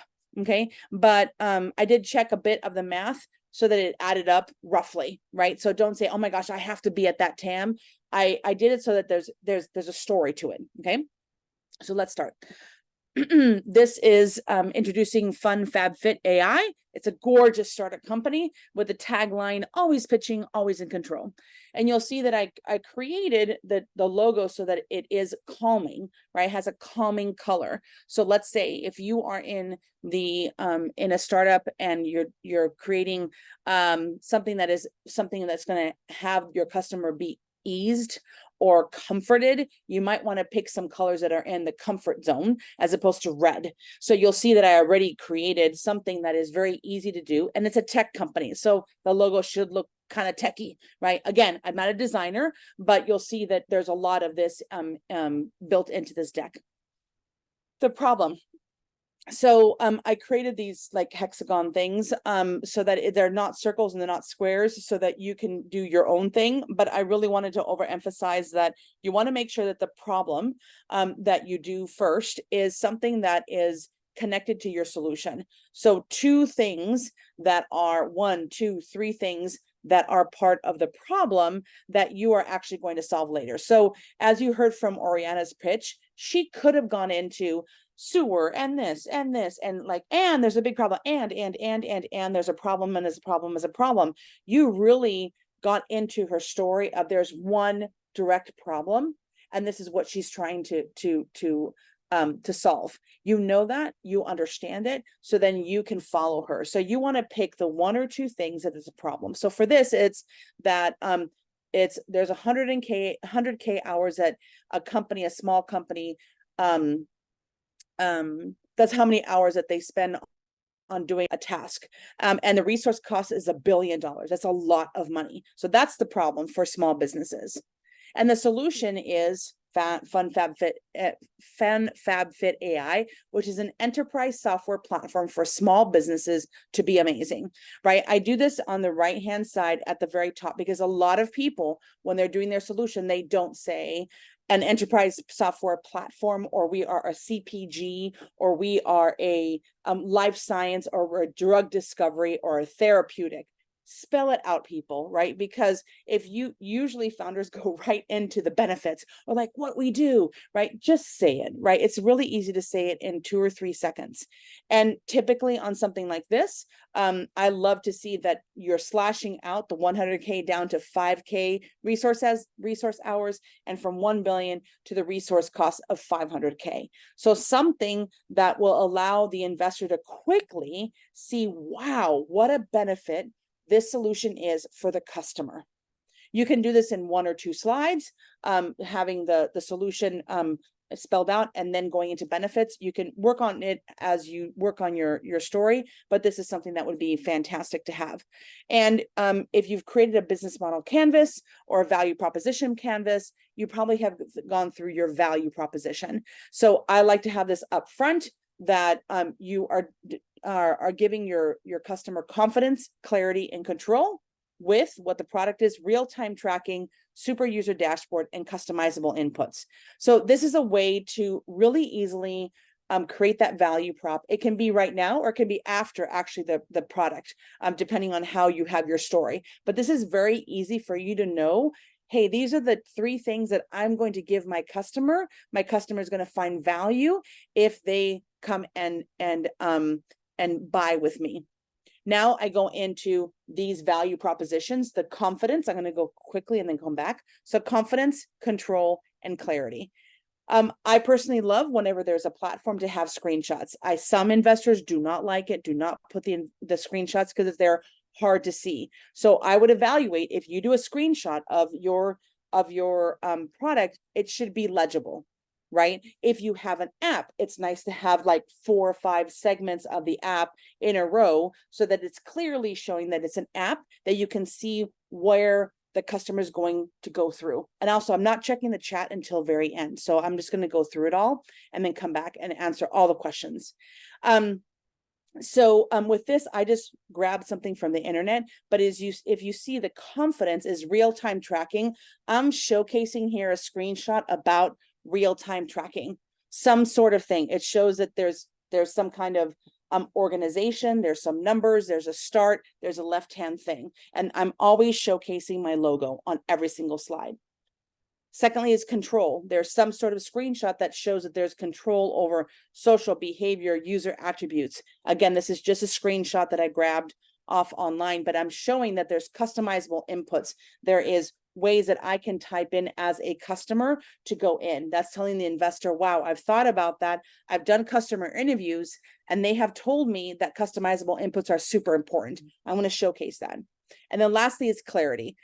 Based on customer interviews, I know that my customer really wants to have this super user dashboard to be able to make great decisions as a small business owner. So you can, in this 3 kind of slide presentation of your product, quickly and easily let the investor know the value prop.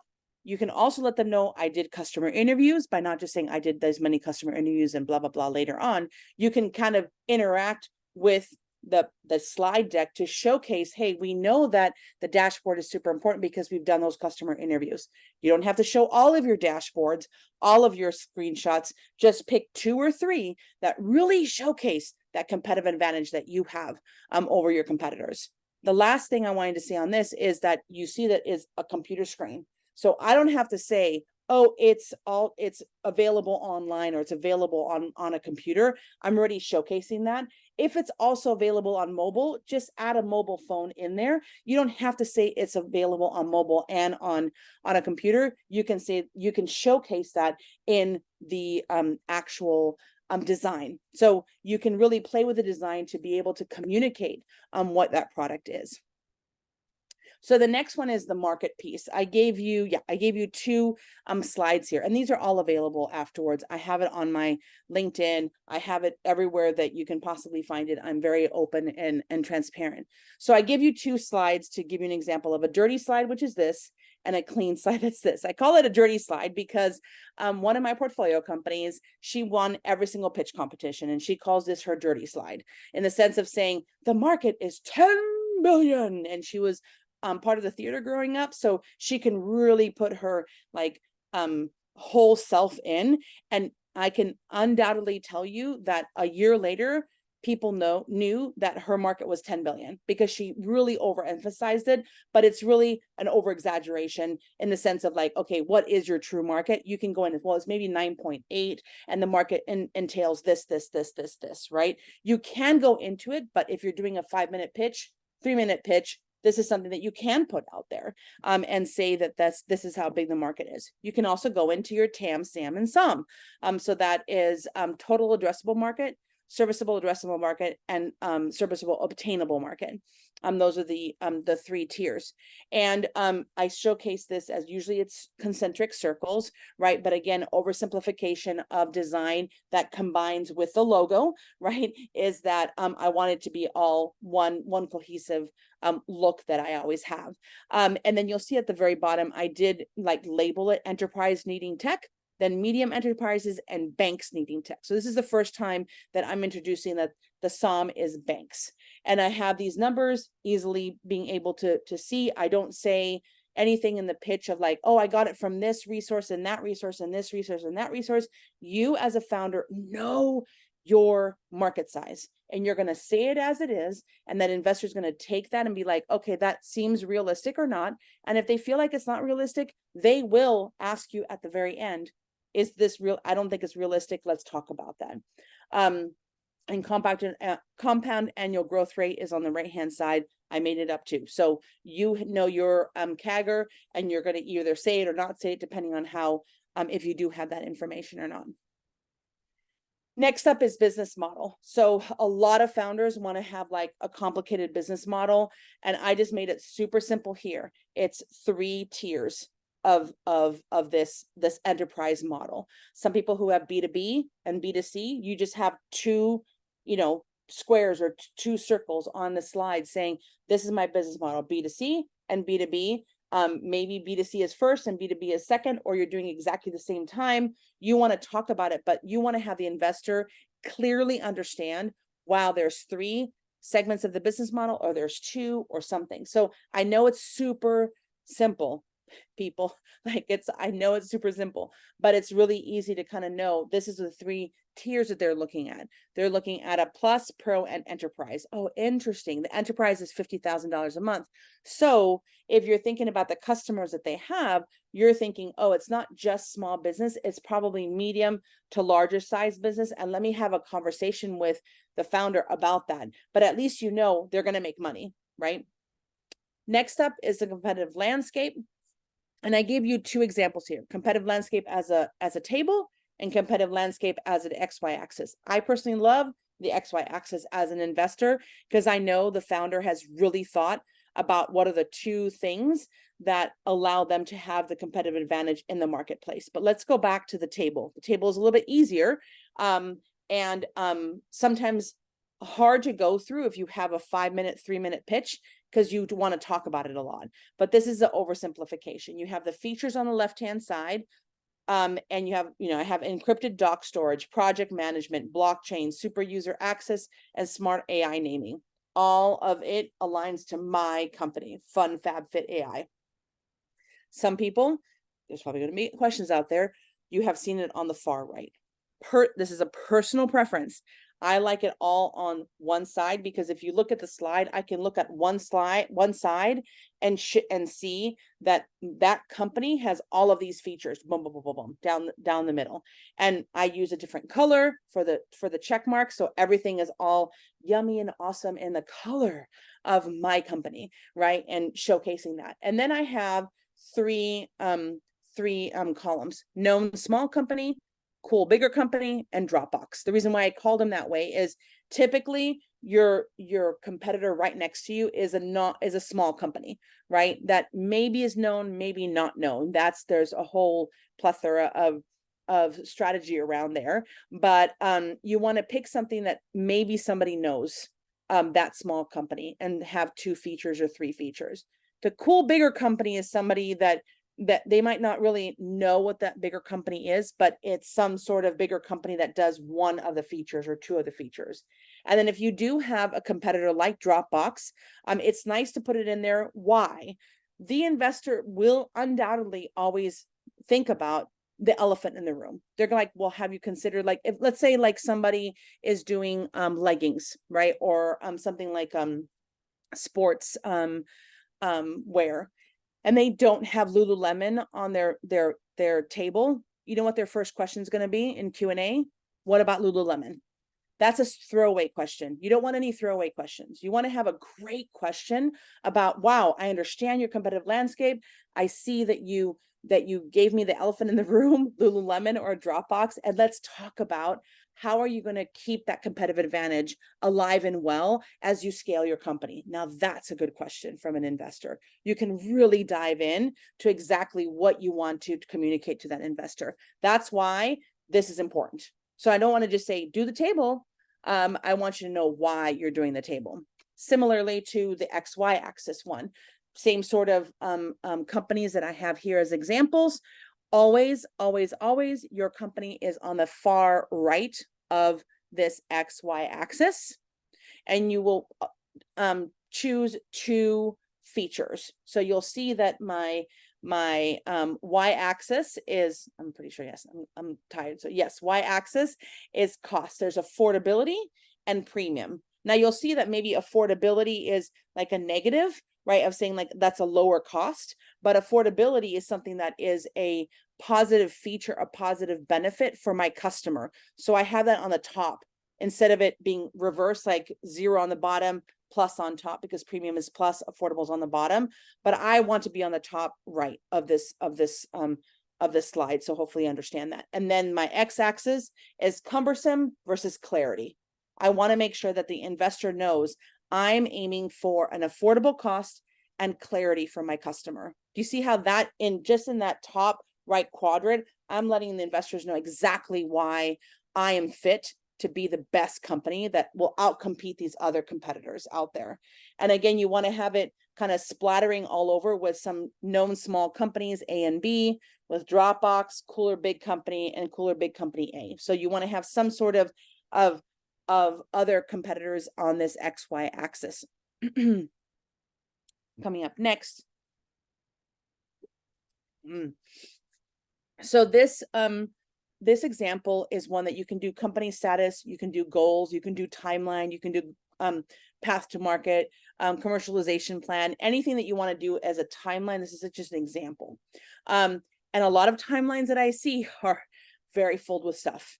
So you want to be able to design a timeline that allows for an investor to kind of quickly scan to see where you've been and how you've been able to accomplish this. So you'll see that the top two like buckets of bullets, I have 100K subscribers to 500K subscribers. I have 500K pre-seed to 5 million ARR, right? And I have the growth goal is 150 million ARR by 2025. You see that that's in the same color scheme of the fonts and the color fonts, the color of the fonts. And on the bottom, I have a separate set of information, C Corp established, and 200 customer discovery calls. And then I have in 2021, I have premium features, 1 million revenue, and 1.5 million seed from Techstars, Golden Seeds, and Halogen. So I want to control the information that the investor is getting from me, not just splattering it all on the slide. I want to control that I am awesome. I have subscribers, I have revenue, and man, I've done discovery calls and I know my customer. And I've gotten really great investors on the dock. If I want to say patent, if I want to say whatever it is, pick the 4 things that you really want to hone in on with a timeline and just say those things. I know there's 1,001 other things that you've done, and I'm so proud of you guys for doing it, but an investor does not want to see that. They just want to see, can you distill down what's important to your company that's going to make you succeed? Next up, I put this in here. You don't have to have this satisfied customers. This is something that this company, just as an example, and you always might have one slide that's specific to your company that you really want to hone in on. So we decided on having the satisfied customers because the founder always had the question of how much, because you're going from a service-based business to a platform, she was going into a platform-based SaaS solution. Who are the customers that you have? So she was able to say, look, I've talked to all of the customers that I have on the service side, and I'm going to have all of them transfer to the platform. And they are all, yes, I will transfer. So she said, I'm going to have 100% retention rate from service to platform. And she talked about it in her pitch. And I have 50 enterprise accounts who are willing to retain their services with us. You see how that's not saying, well, I used to be a service-based business and I think that my people are going to go platform, or I'm sort of a platform, but I really don't have any enterprise customers, or I've been a service-based business and I have these enterprise customers and I think they're going to go on the platform. You see how she was able to really hone in on, I'm transferring, I have a retention rate, and I'm going to have these enterprise accounts. And then I put this one on the bottom because we were going back and forth on how to put some humanity into the deck, because it was very tech so far. You've seen a lot of screenshots and all that. So this was one way to build in a human component. One of her customers, make it very human, make it more tangible.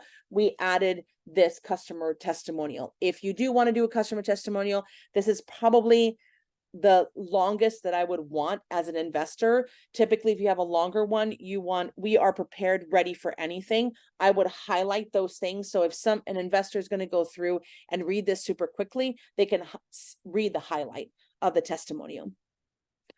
Initial beachhead market. She had this as like 20 different bullets. So we just basically really focus in on these banks. This is her beachhead market. It's banks, 1, 2, 3, 4. That's all she had to say, because it got very convoluted very quickly. She wanted them to know exactly where she was going to go after. And this is how we created that clarity in the deck. And then an expanded market is, I'm going to go into these import healthcare and insurance companies and markets, because she got this question all the time. Well, if you're going to just go after banks, is that a big enough market? I don't know if it's a big enough market, but so this is one thing that we are neutralizing bias by incorporating this slide into the deck. Now, going into the team. Now, you're never going to see like a hexagon looking, cut out for a team. I just basically did it so that it looked over exaggerating on the design, because the logo is in the design. I wanted to all look cohesive, but I would highly recommend you do not do this, but it's just oversimplified. Typically you see a whole like paragraph of bullets.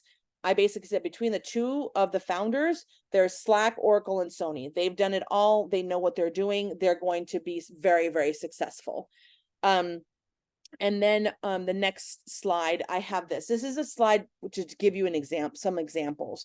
So I always get questions from founders of, how do I say full-time versus not full-time versus stock options and stuff like that. This is one way of doing it, is showcasing your team and then saying the team is full-time employees with stock options. You can do that, or you can have a whole slide that has your entire team. And sometimes people just want to put people's names. You'll see by just seeing this full out that this is a very diverse team. They care about diversity, right? So you don't have to say we have a mandate of D&I or we care about it. You obviously are showing this is very important to you. And then the advisors on the right-hand side, I just basically put them all in there. I labeled them as where they come in, like tech, legal, enterprise.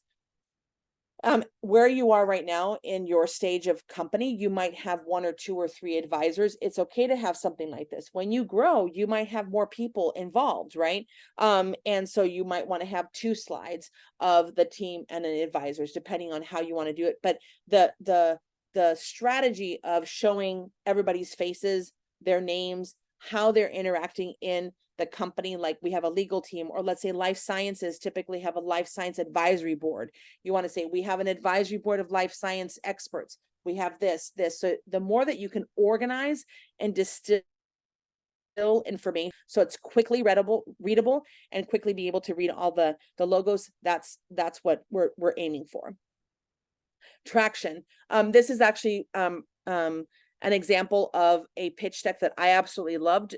It was somebody who was coming out of Harvard, and she had these like boxes like this, and I really liked this. Like, okay, 5 things that they have traction on. They've won demo day at Techstars. They have, they've been picked by Forbes 30 under 30. So I'm giving you these examples of possible traction in the really early stage. I get that question all the time, and this is like, how do I show traction if I don't have a company? Well, have you won awards? Have you been part of a demo day? Somebody brought up they're part of an accelerator. When you end that accelerator, you're going to be part of a demo day. You can actually put something together like this that showcases what you have been able to accomplish. Might not be completely towards the company, but it's what you are as a leader that allows that investor to say, yes, I'll invest in this company. And then you'll see that, we have on the very bottom strategic partners secured with SAP and Oracle with potential for exits in these 2 companies. So you can mash it all together, or you can have it separate. I just wanted to give you an example of what traction looks like. And then financial snapshot, you can do a hockey stick. I personally love having something on the right-hand side to explain what I'm seeing, or little asterisks in the financial bars to be able for me as an investor to see they got it, they understand it. I'm not going to read this and be like, what was, for 2024, why are you estimated $2 million? I'm not going to say that as an investor.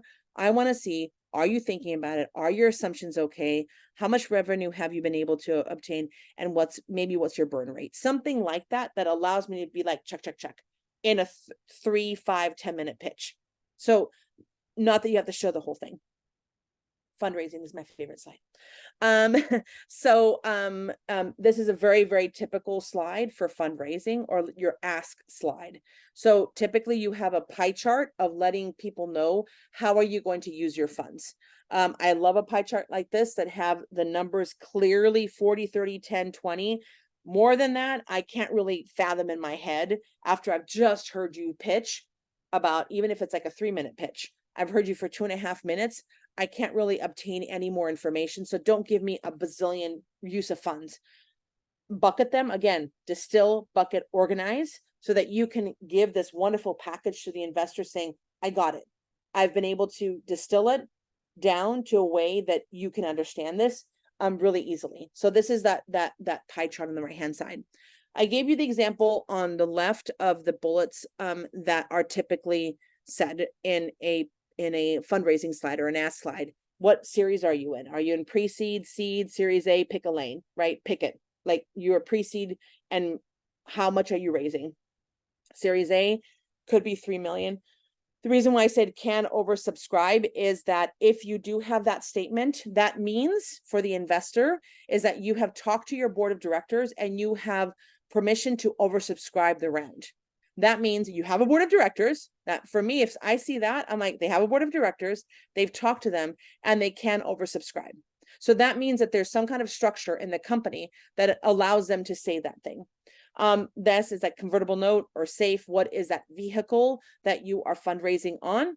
And I love the last bit. If you can say this, if you do have investors in the current round, there was a couple of chat questions about what if I already have a open round, if you're going to go into SDAC or any investor meeting. This is a slide that actually gets changed as you start bringing in money. So if you know that you're 50% committed of the 3 million, that means 1.5 million into these funds. These funds have given you money.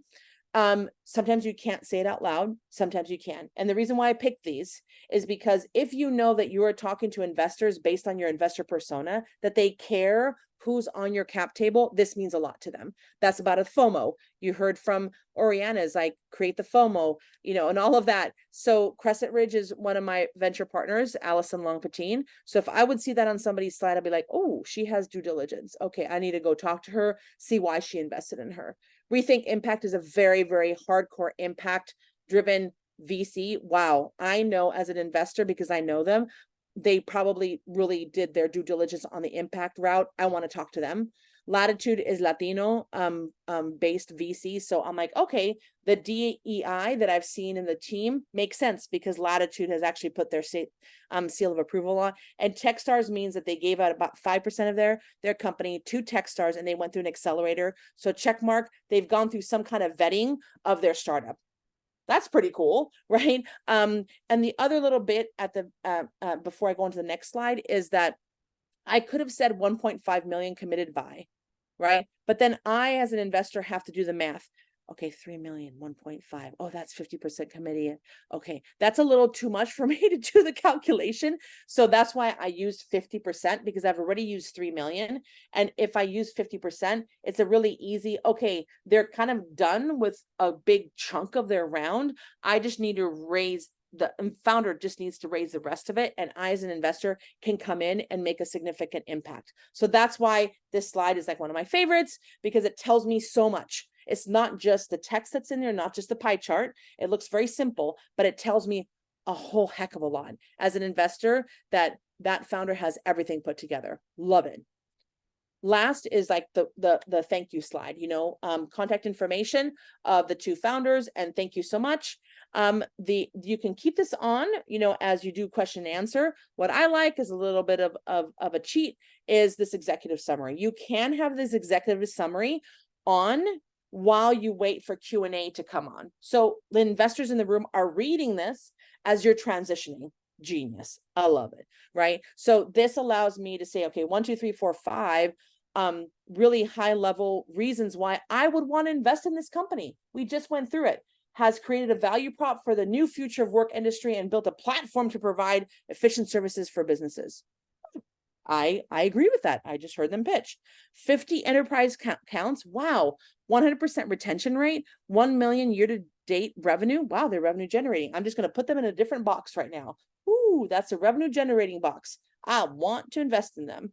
Oh, wow, 5 to 10 million EBITDA in 5 to 7 years with 8 to 12x exit multiples. Woohoo! That means that in my portfolio, I have a couple people that are like 5x's. I have the Orianas that is going to be a big X. And I have this like 8 to 12. Wow, they're a solid deal to join my portfolio. Check mark.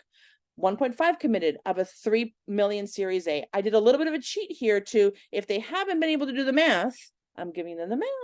1.5 million participation by Techstars as a follow-on and others. The reason why I said follow-on here is that Techstars, if you have gone through their accelerator, that's a one check. If it's a follow-on, that means that you've hit milestones, you've been able to accomplish everything that you wanted to do, and they actually have reinvested in you. What? That is amazing, right? So all of these little words mean a lot to an investor. And then fun, fab, fid, led by dynamic and experienced leadership team. Yeah, I know that. I already saw them. So that's the end of this like big push on the ultimate pitch deck. I will stop sharing and go to all the questions. Okay, how to put status page if the company is pre-revenue and just at inception stage? That is a great question. So you don't have to, and I'm only seeing Misty. Let me put in here. There we go. Amy will help you manage the Q&A. Oh yeah, no, I'll just go for the bottom up. How to put status page if the company is pre-revenue and just an inception phase. You can do, even if you're inception, if you've done customer interviews, that's like day 2 of possibly having an idea is, hey, getting out of the building. That's really business model canvas type of strategy. If you've done that, that allows an investor to say, okay, really early, that's cool, but man, have they thought about their customer and their customer centric? I want to dive in a little bit deeper with this company because they have done that.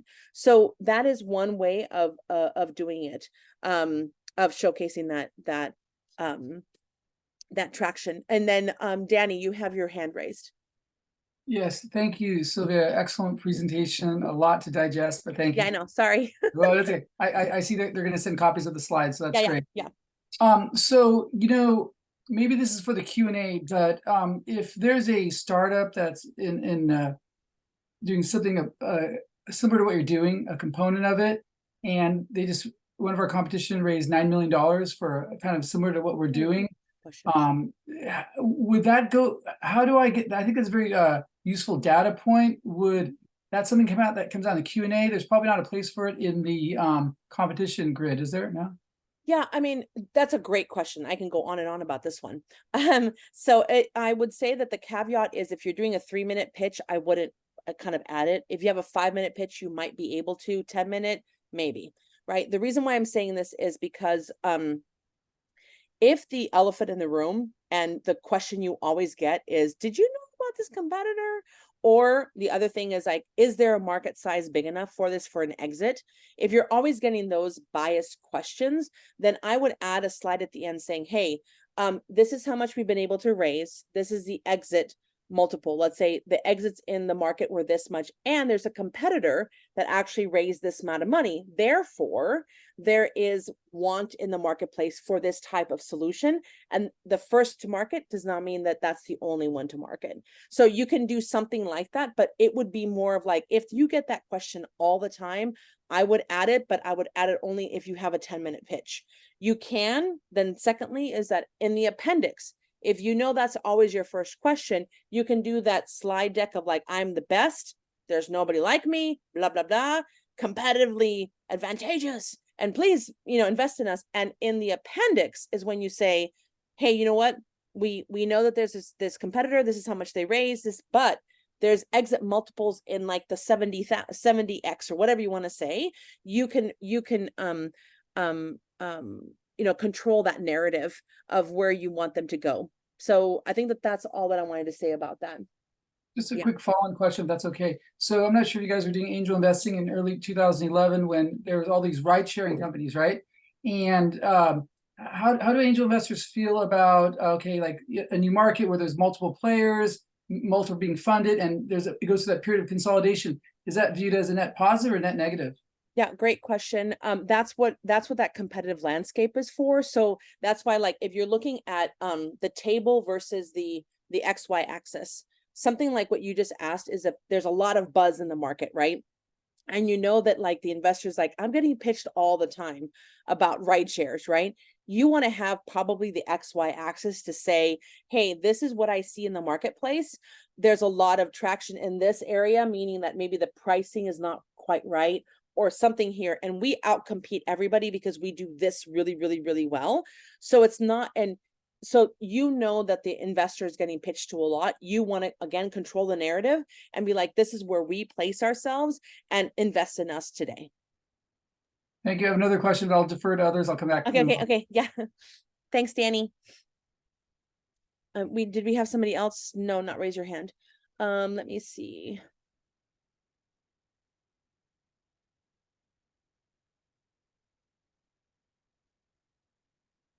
Any other questions? Wait. I'm the yeah, that's all I have. Oh, Mark Fortner. Sorry, Danny. Give me just get the other. Yeah.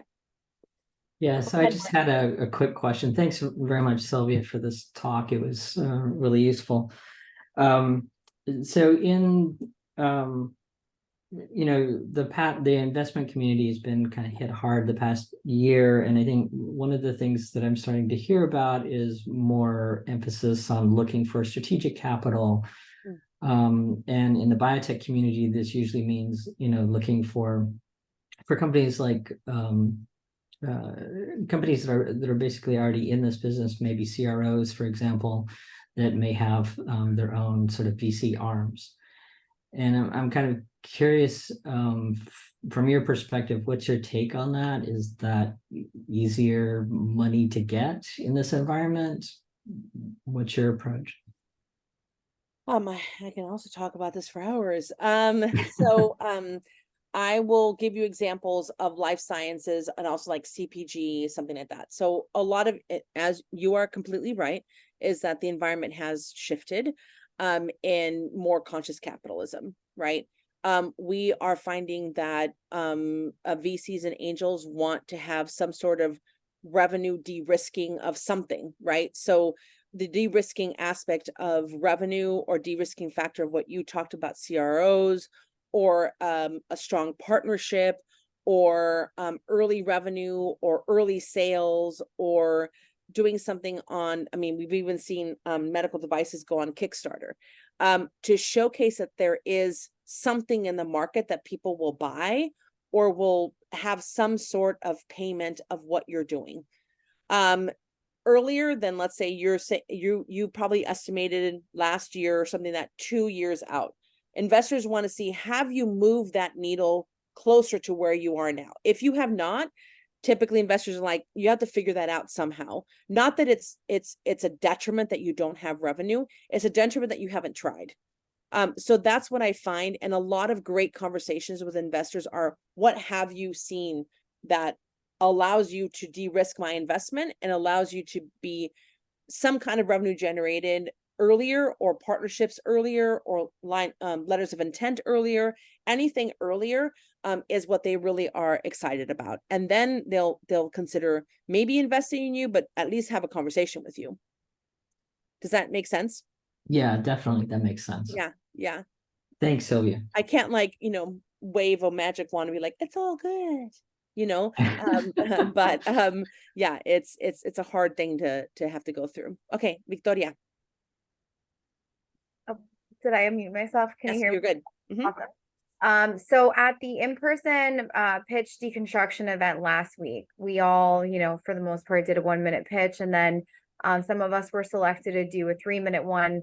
I was one of those people. I had my deck ready and I had a lot of the slides in here that you presented. I definitely need some fine tuning for sure. But I think where I'm struggling right now, and I don't know if maybe there's like a recipe to this or if it's more speaking to the audience that you're presenting to, but which are the top slides that you would recommend for a 90-second pitch versus a 3-minute pitch versus a 5-minute to a 10-minute?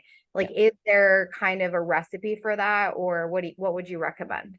Yeah, that's a great question. I actually sent it to my student the other day. Let me just get it up because she was like, what do I do? Like, I don't know what to do. Which ones? Misty sent me this and you sent me that. And I'm like, I'm dying here. So let me get that up because it was like, I got clarification and it was so cute. I was like, okay, there we go. So I want to caveat the answer to that. It depends on your story. Okay. Right. A lot of it. And also it depends.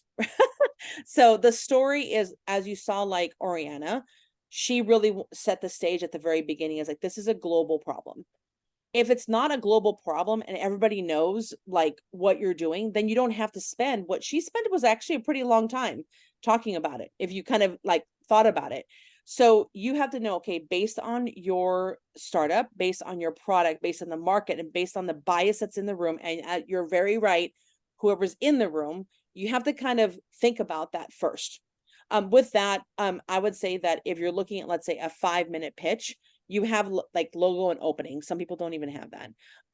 Problem solution is definitely something, but some people have problem of like 5 slides and the solution 1. Okay. Right. It's, you have to go get through the solution within the first 30 seconds. So whatever that takes, you got to do it. The solution is, as Misty also talked about, like Oriana had 1 slide and it's very complicated. So solution is, how do I communicate, distill down that solution to 1 or 2 slides? Then market size of some sort. It could be like that dirty slide or Tam Sam Sam, whatever that is, but something that showcases the market. Business model is important because, I mean, that's your first question that you're going to get from investors. Competition could be something that you don't have to have in a 3-minute, but you're probably going to get a question on it. Team, money, and thank you. I can put it in here after I have it. Actually, I can, it's on, give me a second. Yeah, that would be amazing if you can share that. Thank you so much. No, I have it right here. It's broken down like 3 versus 5 versus 10 as far as like what the top ones are, kind of ish. Yeah, I mean, that the hard thing is that the 3, let's see, I think that oh, there it is. That is probably that is from Misty's list that she has out there, but that's like the slides is like logo, problem, solution, market, business model. Competition is the only one that 3-minute I would take out. Team and money. So team and money could be like team, and money could be like your ask. It could be how much you're making. If you don't have financials, don't put them up there. Investors are going to see right through it. So something to do with what's the money, you know, financials, financial projections, something there, how you're going to make money. So that would be how I would do a 5-minute and a 3-minute, because a 5-minute is really just a longer 3-minute, and you have to know about your story. Your story is super, super important. Okay. Thank you. Yeah, no problem. We're like at 7:30. I just want to make sure we're good. Any other questions? So yeah, Danny, go ahead. Super fast. So you know, we're a fintech, we're building a marketplace of hedge funds, and we have a letter of intent by some hedge funds that want to be on our platform. Which slide would you put letter of intents, and how much of value are those for the pitch, and should it just be in the data room? Yeah, letter of intent would be more of a bullet on your traction. Okay. If you're doing like a 5-minute, saying something like, our traction has been, we have these many letters of intent, we have these many patents, we have this, like that could be something at the very end, but you really want to set the stage up, the problem solution. Problem solution, market, there's some kind of business model out there, there's a team, and then go into maybe the letters of intent, or even before the team. It depends on your story, how you're going to talk about it. I know a lot of accelerators out there like Techstars, sometimes like the team to be like slide 2. So that's another thing I just want to make sure everybody, some people, you're going to hear that from some people. Thank you. you don't have to show the letters of intent. You can just say, look, we have two from these two partners, and I would add the logos of those partners, you know, just so that it's an easy way of you're seeing a slide. And yeah, a company I was working on, we were just saying it traction as one slide because she had so much stuff going towards that last bit of her slide deck, and we just said traction was LOIs, partnerships, retail partnerships, all of that, because it just became so overwhelming that, and then just kept the logos there. So in one slide, you can see, wow, she has everything. She's connected to a lot of different players in the marketplace. Great, thank you. Yeah, no problem. Drew. Hi, thanks so much for having me. I Yeah, no really enjoyed your talk. Oh, sorry, I gotta, I was, sorry, I need to change. Can you hear me? Yeah, we can hear you perfectly well. Go ahead. Okay, sorry. I was wondering, is there a special investor slash banking link term for an investor who, let's say, would buy 15% of my company, but they don't get to wield any decision-making power?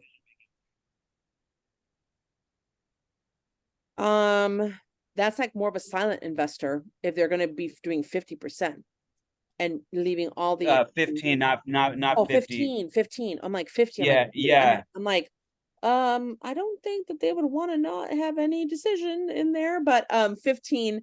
Yeah, Yeah. I mean it depends on all my answers are always it depends, right? So if that investor comes in, and we're going to be talking about the next thing that I mean just talking about is different types of investors. So that investor could come in and say, here's some money. I have 15% of my company. I don't want to know anything about it. That's a silent partner. Now, if you want it depends, because if that investor does not bring on any added value, any advisory, no mentorship, no introductions and all that. Yeah. The investors that coming in next, they might not want that investor to be there, that he or she is taking on a certain amount of percentage. So you want to be able to talk about it in a way that benefits your company, not just because of the percentage and not because of just the money. Okay, I just want to, I'd like to be able to secure an investment from someone that can add value in other ways to my company besides just the money. But I just, you know, Lord of God, I think I have a really great vision for where my company is going, and I don't want to have them give me amount of money and say, you know what, I think you need to go in this direction. And you know, is there a language or term for that type of investor, so that if I enter into agreement with someone, that I can protect myself from them saying, you know what, I gave you $300,000, you need to go this way now? Yeah, so I would say your biggest protection is relationship, right? Okay. So you know, getting to know that investor, seeing what they're all about. You know, if they're like whenever you talk to them, they want to be the last, you know, like word in, you know, that they're probably not the best investor persona for you.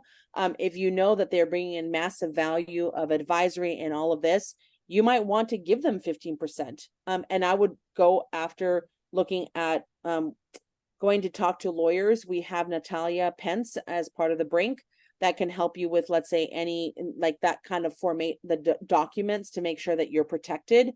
And you know, in that scenario, I've become an investor and like an advisor sometimes at like 0.5%, and I vest over time to do up to 4 years, and then I get like up to 2%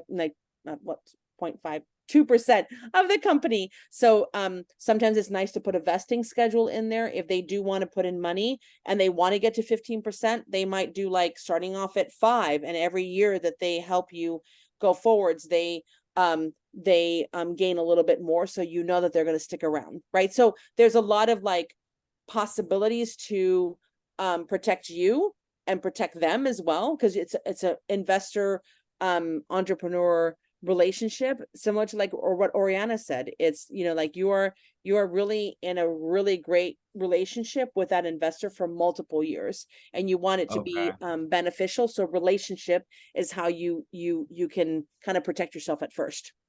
Okay, great. Thank you. So have a great relationship with a great investor. That's the answer. There's not like a special legal term for it. It's not a legal term. I mean, Okay. if you want them to be completely silent, that is a silent partner, right? Okay. But if you're saying that you want them to introduce you and have advisory and this and that, but you make the final decision, that's more Yeah. of like a corporate structure piece, is that you make sure that what you set up is that you are, what is it, 15 minus is 85% of the company, and you make all the decisions. That's more of a corporate governance type of scenario than necessarily like, what does that investor, how do I call that investor? Okay. Thank Okay. you so much. Yeah, no Appreciate problem. it. Okay, I don't think there's any other questions, and we're at 7:45. I want to go through a couple more things. Misty, do you want me to stop for like 5 minutes, or you want me to keep on going? I would say this time it's entirely up to you. Do you need a break? Because we I don't didn't need a break. I we never didn't need give a you a break. break. Okay. I don't need. Amy, are you okay with Sylvia just rolling? Let's roll. Let's roll. I love this. Love this stuff. I can talk forever on this. So good. Let me just, I'm trying to escape my screen. Here we go. The next one, oh, I'm gonna give you this. Share. Copy link. Okay. I just want to make sure I have that. Okay, here we go. Share my screen. This is a longer presentation, and I'm gonna go, I only have until 8:30. So I'll go through quite quickly because I think some of it you know already. So the learning, I'm an academic, so we're going to go into fundraising essential tactics and strategies. The ultimate pitch deck, we already went through the how and the why, and I want you to get into the investor mindset and then create an investor persona, and then efficiently qualify and build a purposeful investor list. You're going to do a lot of this for homework, and walk you through this. So we already did that. The investor mindset. So their investment thesis as an investor is queen. They want a return on investment, but they also want a return on impact. So you really want to make sure, and we talked about this, about relationship. Trust is the most valuable currency of an investor. So you want to create that trust between you and that investor.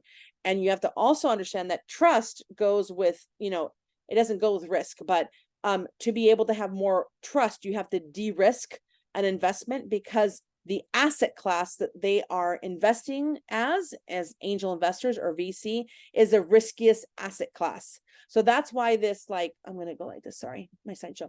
That's why this like tug and pull of trust and risk is super important for the investor. And that's what I want you to kind of sit in as founders, is that is really, really, really important. That awareness is incredibly important when you're talking to these investors, especially going to SDAC.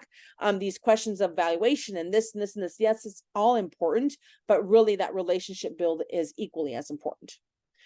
We all kind of know what an angel investor is, but typically it's an individual or group that has their own financial resources to help a founder get launched or expand their reach. So they are making the decision to invest in you as a founder, or as SDAC is actually a fund. So investors invest in the fund and the fund manager to be able to make the investment in you as SDAC finalists.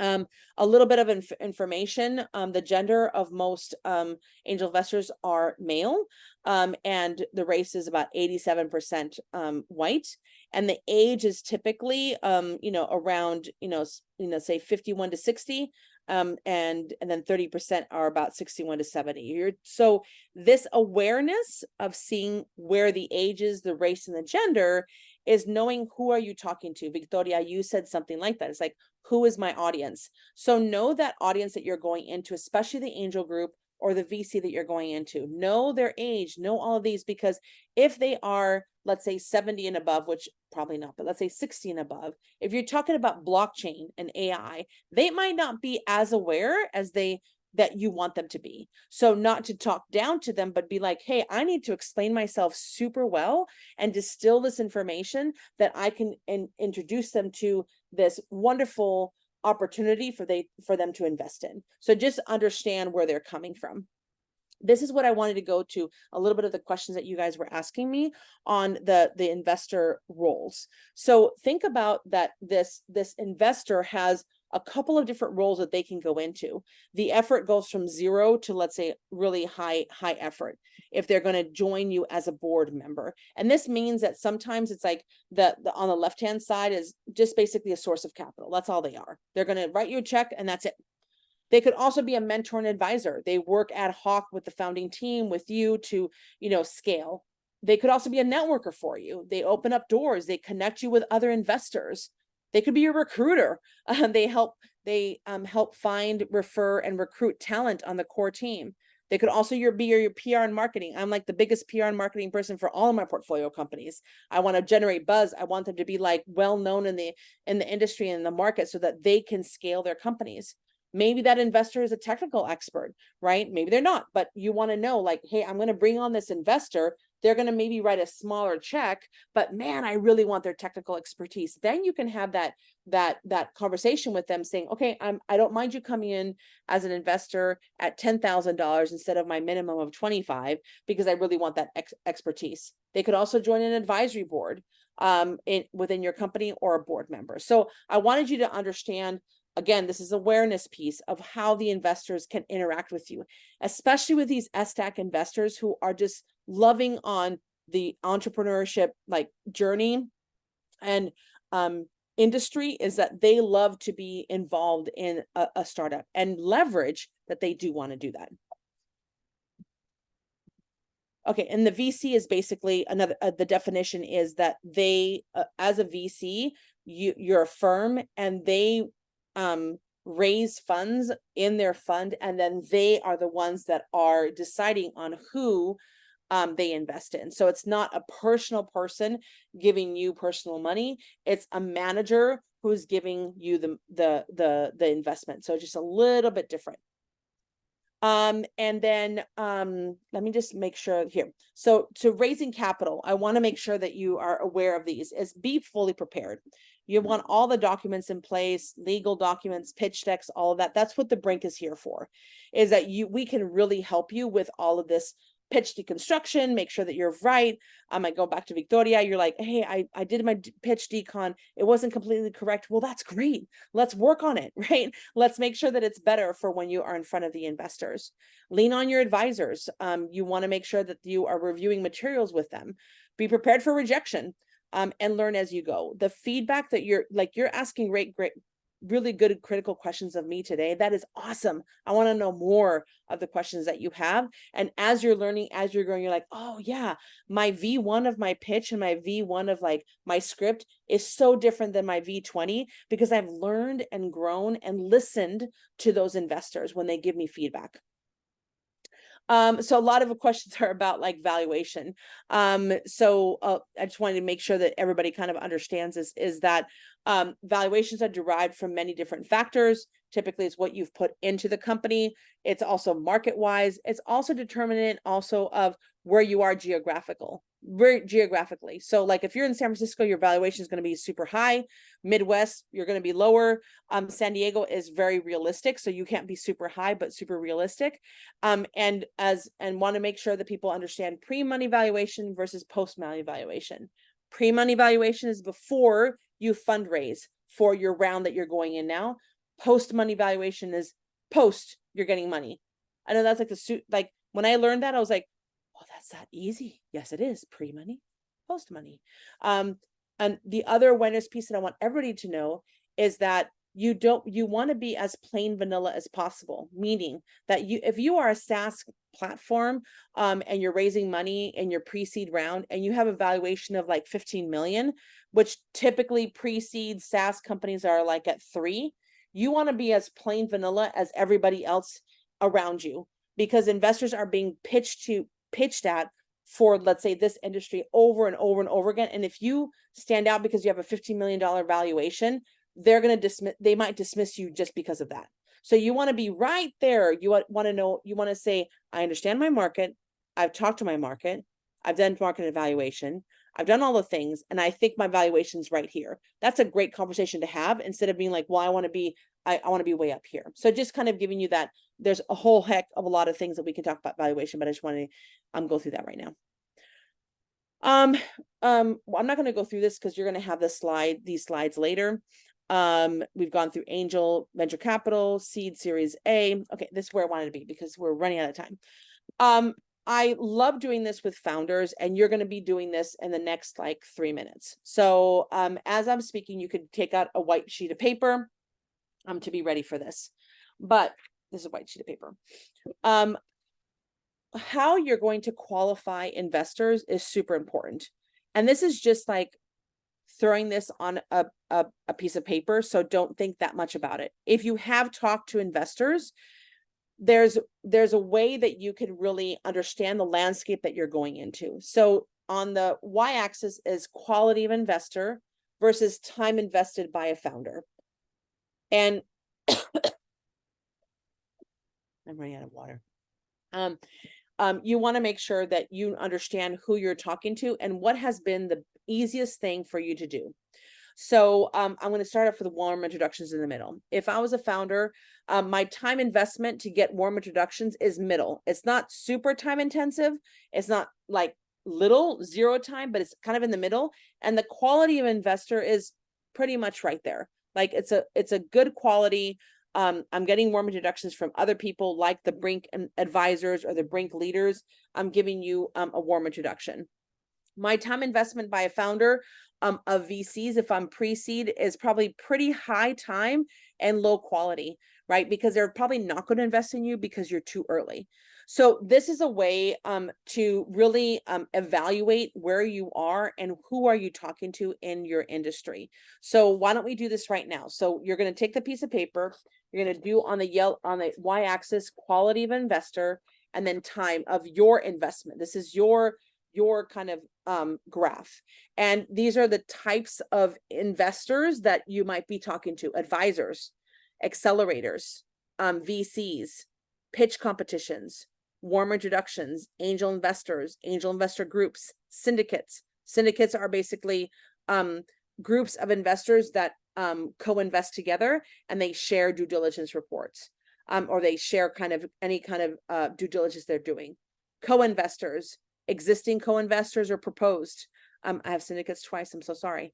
Or platforms like AngelList. So I put the platforms as a typical, let's say, founder is very low time, but very low quality. But if you're finding, hey, you know what, everybody, I'm on blockchain and I'm on the AngelList blockchain syndicate, and I get really great investors there, then you might want to put a little bit more time into it, because there's a higher quality of investors coming through there. So I'll kind of set my time for maybe 3 to 5 minutes. It's 7:58, and I can just like, I want to put music on, but I can't. I want you to be able to do this and be able to do this. Victoria, you have a question? Yeah, I'm trying to understand the landscape. So where do the ones that we have the strongest connection with, like for me, it would be advisors. Where would that land on the axis? Yeah, let me show you. Closer in the middle was that? Oh, you know what? Wait, give me a second. I have to go back here. I hate it whenever I don't escape out of my decks, because then I can go back. Give me a second. Boom, boom. Okay. So if I was you, if I had, how many of your advisors, how many advisors do you have? Like five. Okay, so let's say take this little square, this little one, and the quality is pretty high, right? Oh yeah. And you have to, and they probably will become an investor, probably your advisors, right? And how much time do you spend with them? On average, each one of them at probably about an hour a week at this point. So like right here. Okay. So then I would put here as your advisors right here. And then let's say if they introduce you to warm introductions and you have had some great advisors come out about, then I would take this and be like, okay, the quality might be lower because they're not aligned as an investor, but they're a little bit lower. And that's like warm introductions from advisors, right? Okay. Advisors, like that. And let's say you've talked to a couple VCs and you spent like a little bit of time with those VCs and like super low quality because you're super early. I would put that down here. So as you build this out, and it's not that you're going to do it in like 5 minutes right now, but this is something to just be aware of, because then you're like, oh, I have high quality investors and I don't spend a lot of time on it. And those are the warm introductions. So I want to spend more time doing those warm introductions so that you're not just spitballing into LinkedIn being like, who wants to invest in me? Right? You're like, hey, those advisors have really allowed me to get like a larger set of investors that might be interested. I want to focus all of my time on those advisors and like go out to coffee with them and ask them who would they introduce me to and stuff like that. Does that make sense? So we're getting to like this like really honed in evaluation of the people that you're talking to and how you're getting those investors. Yeah. Thank you. Okay. Yeah, no problem. That's why I usually keep it like this, because then I can play with it as we go along. So I'm only going to give you about 2 more minutes. Just because this is just an exercise to start your flow. And I'll stop talking for like 2 minutes.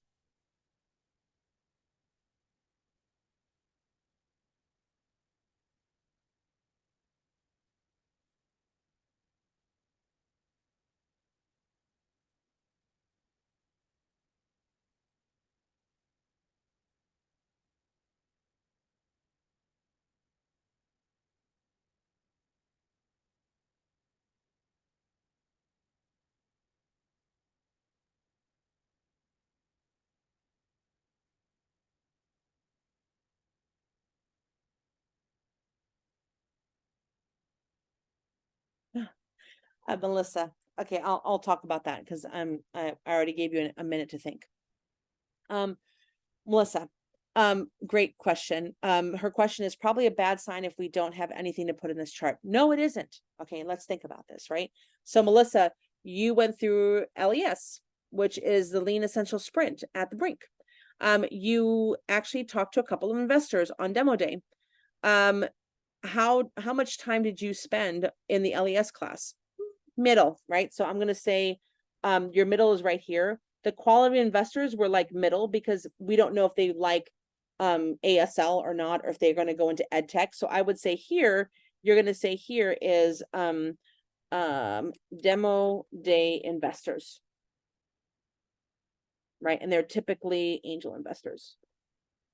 Sorry, I'm spelling everything wrong. Investors. So I spent a lot of time, and also you can, oh shoot, what did I say? Oh, I forgot. This is your document. This is your handout. So you could do it on a white piece of paper, but you can also use a handout. I gave you 4 slides there. So you could do this, Melissa, demo day, and then you have high time commitment. And let's say here is an accelerator, which was LES. So you can start building this a little bit. You could also do like pitch competitions or warm introductions. Benson and I can give you warm introductions. So this is something that maybe you don't know this, but maybe it's attached to this, and you're going to say warm introductions from demo day. So even if you have a couple of things, start thinking about how do I get in front of the investor that I'm looking for by maybe showing up to these things. You've already met Misty's an investor, Amy's an investor, I'm an investor. You're going to see people at the E-Track coming in. You've met Tripty on the night that we had the financial stuff. You met a lot of people. Start kind of bucketing them so that you can say, I'm going to go to this event. And I always like have goals for all the events that I go to because I have kids and I don't like going to events. So go to an event and I'm like, okay, I'm going to meet 5 people that will allow me to get to an investor faster. I'm raising a fund, so I want to make sure that I go to this event and I'm going to meet 5 new LPs that I can reach out to. So the more that you can bucket and find that qualified investor or qualified lead to get you the investor, the better that you'll be and the less time you'll spend on it. Can you tell me what an LP is? Oh, limited partner. Okay. It's just a fund. I'm the GP, so I'm a general partner, and the people that I am trying to get onto my fund are called LPs. But similar to you are the founder and you're finding investors. Right. Okay. Thank you so much. I appreciate it. Yeah, no problem. Okay. So I'm going to go into this, a couple more things here. you're going to get all these slides, so don't worry, but getting prepared is super important when you're reaching out to these investors. So make sure your LinkedIn is updated. And we're going to go into the persona, the investor persona. The executive summary should be, kind of a one-pager done. If you are going to go through SDAC, you will, are we doing Gust or are we doing Seraph? Gust. Seraph. Gust. Okay, so Seraph, when you put to your profile on Seraph, it will create like a one-pager executive summary. So you could use that as you're going through and deal room and advisory board or other things that you can get prepared on. So investor persona, I'll go through this pretty quickly because we're at 8:05. But again, this is the same kind of thought process of making sure that you are getting in front of the right investor. The investor persona, who's done, let's say, a customer persona? Probably some of you guys. I'm gonna stop sharing and see who's done it, like a customer persona. Okay, Victoria, you have. Okay, Danny, awesome. Anybody else done a customer persona? Oh yeah, Zachary. Woohoo! Yes, Patty. Yeah, Garrett. Yes, love it. So it's a similar type of thing. Oh, Mark. Yes. So a similar type of thing as a customer persona. Again, I did the same problem here. When I do this and go back and forth. Give me 1 second. Is that you, as a customer persona, you're like, okay, I'm going to go after that customer that will buy from me over and over and over again. So the same sort of thing. The investor persona is a detailed, intentional description of someone who represents a startup's ideal investor profile. This persona is fictional, right? But it's based on deep research that you've actually talked to an investor. You have, or you haven't, but who do you dream of having on your cap table? And that's basically what this persona is.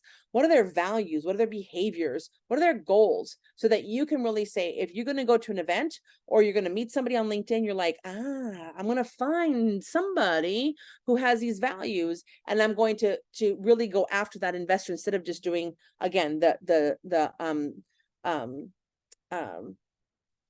scatterbrain of going after all investors. So the questions that you can ask yourself is that, who do you want to invest in your company? Really, I want you to ask yourself that. You can say, oh my gosh, any money is good. No, not all money is created equal, right? You want to make sure, like, hey, I want to have this person who brings this value, who has the same values as me, who I don't have this technical expertise. And if they did, wow, that investor is going to get equally as excited when you say, I want you. Like, I want you. Like, this would be great. I want you to be on my cap table. What will it make? What will it take for you to be on it? And if you say, you know what, because I've always searched for you, because I want these things, these characteristics on my cap table in my investors, and you are the one. Wow, that's like super awesome. That you might get a no, right? But that investor's like, wow, they're very thoughtful. They've actually thought about it. They know what they want. Wow, I want to learn more. And even if they say no, they're like, wow, you have been so amazing. You have really done all your homework. I want to introduce you to somebody else because I know that they would be interested in talking to you. You want that. You want that, like, super targeted investor introduction. So we've always talked about the jockey or the horse, right? It's the same sort of thing as in the investor piece. You want to invest in the jockey as an investor. Oh, I had this all messed up, but it's basically the same thing as an investor. Do you want an investor to be the jockey? You want that person to be like super excited about your company, or you just want them to be like a good angel investor? You want them to be the best jockey for you, the best investor jockey for your company. So this is the investor persona in that link that I sent to you. And I want to make sure, does the chat say that we don't have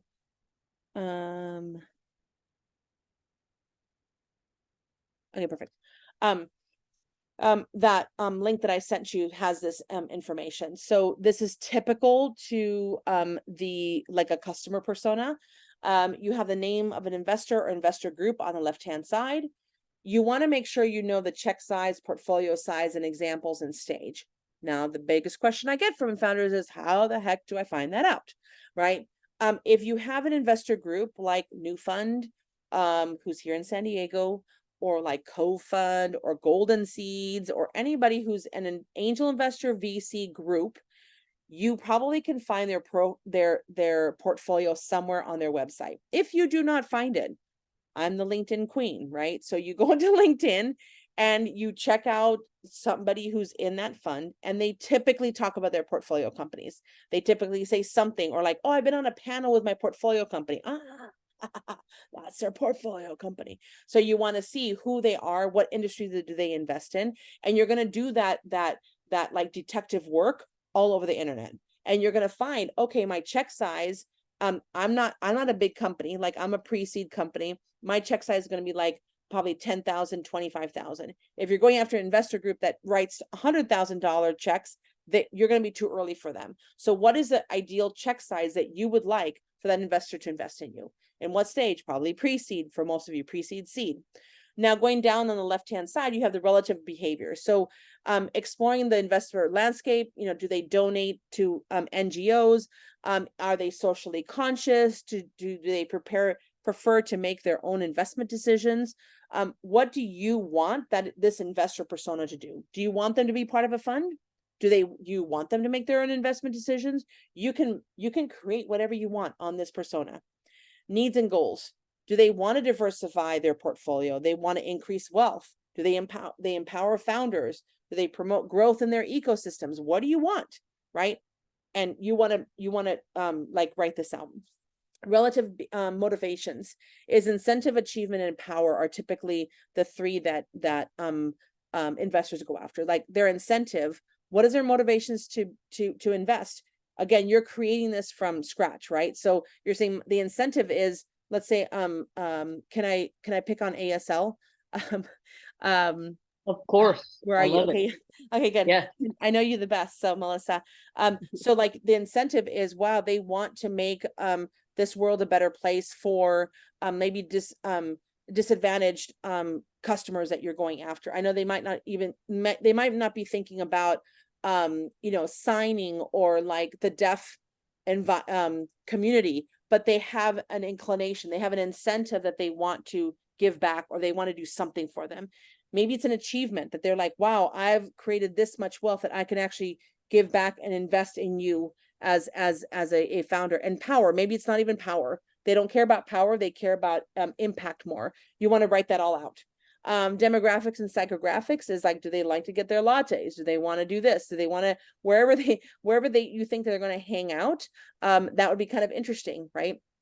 For you, Melissa, maybe I'm just envisioning, right? So like when I go to like a musical theater thing or the opera, I absolutely love that they have a signing person on the right-hand side, or like the left-hand side of a stage. That's something that I love. Maybe that somebody who loves the opera loves something that you are doing because they know there's a combination here. There's a connection. That could be the psychographic of that investor. I know that's kind of like way over here, but that's what you're trying to build. Industries, they want to invest in e-commerce, SaaS, femtech, whatever that is. You want to write that on. And then other notes that you think that investors should have, and the values that they have on the right-hand side. So this is something that you can create as you're going forwards in your company, that you're like, this is the investor persona that I want. I want them to show up every day. And again, like you cannot be like, you feel like you cannot be picky, but you should be, right? Because then that allows you to find the right investors. And then one step further from that is that after you do that, we won't have enough time to do like 5 minutes, but you do an investor persona action plan. So you say, okay, who is it? I just gave you the who is Benton Moore. I love him. And what does he invest in? What could these people help with in my company? He can invest, he can advise, he can introduce you to partners, he can network to customers. How? Network, warm outreach, or SDAC. And based on alignment of investor persona, values, and ease of contact, it's about a 9. He's pretty high up there. And then if you reach out to them on LinkedIn, or if you're working with an advisor or a mentor or another investor, you can say, hey, they're first connected to me on LinkedIn. Great. I want to go after that person. If you're like five connected on them on LinkedIn and their score is like 1 because they don't really align to your investment thesis, would you go after them first? No, right? I mean, it's like simple, but the more that you can really create this kind of list of opportunities for you to go after, the more that you can really be careful with your time. And then I think that's, oh, this is the last thing I wanted to go through, which is like a bonus, but building your network. I always think about the ecosystem that you are working in is that you are in the middle. Then you have all of these things. You have a human capital, you have advisors, accelerators, entrepreneurs in residence, all the things. Then you have relational capital, strategic partners, and early adopters. You have those people that really love what you're doing. You have that capital there. Then the technologies is universities and research institutes. You've heard from Oriana that she started off at UCSD. That's a technology that she worked on, and she created her company from there. Then there's service providers, lawyers, accountants, marketers, influencers, our media and movers and shakers, and of course, financial capital with angel investors. But this ecosystem, if you see it as a huge ecosystem that can support the launch and scale of your business, all of these people can actually introduce you to the right investor if you say, you know who I really would love to be on my cap table is a woman who cares. I'm going to go after you, Melissa. A woman who maybe has a child or a family member who has disabilities, or who knows a deaf community, who is loving a pre-seed company that's really early. That's the investor that I'm looking for. Or do you know anybody in your industry, in your network that is that kind of person? They're like, wow, okay, let me think. I know 5 people, right? Or you say, I'm looking for an investor. Right. Yeah. I'm trying to make it like black and white, right, Melissa? Right. But like, yeah, that's kind of why that investor persona is super important, even though it feels like, oh, I don't want to be so like specific. The more specific that you can, this ecosystem can help you go forwards. And then I just kind of give you some examples. And yeah, Amy, I have you there. So I always think about your investor influencers like Benton, like Amy, that they have expertise. Like Benton has expertise of SDAC. Well, I need to change that. TCA SD is new fund, co-fund, and he used to be a lawyer. Amy is TCA SD, which is new fund and OC, Stella Angels, SDAC, marketing, life sciences, and now director of the Brink. I have to change that. And these are all of my friends here. So like Alicia Robb, Lorraine Pendleton, Christy, I forgot the last name, and then that is a Latina investor that I'm an LP for. She knows LATAM and she knows Portfolio. So these people that if you're searching for investors and you find an investor, think about their circles of influence so that they can introduce you to the right people. And again, like we already talked about this a little bit, 3 C's of capital: network capital, expertise capital, and financial. These investors can do all of those things. So make sure that you're kind of going after them with that awareness of they don't just write checks. They bring in so much more expertise. And this is just like a takeaway of tears and time and treasure and talent and tech and trust. Trust is the most valuable currency for investors to go forwards. And that's it. Thank you. 18. Ha yeah. So let me go back to the main, my Zoom thing here. Victoria, stop share. Okay.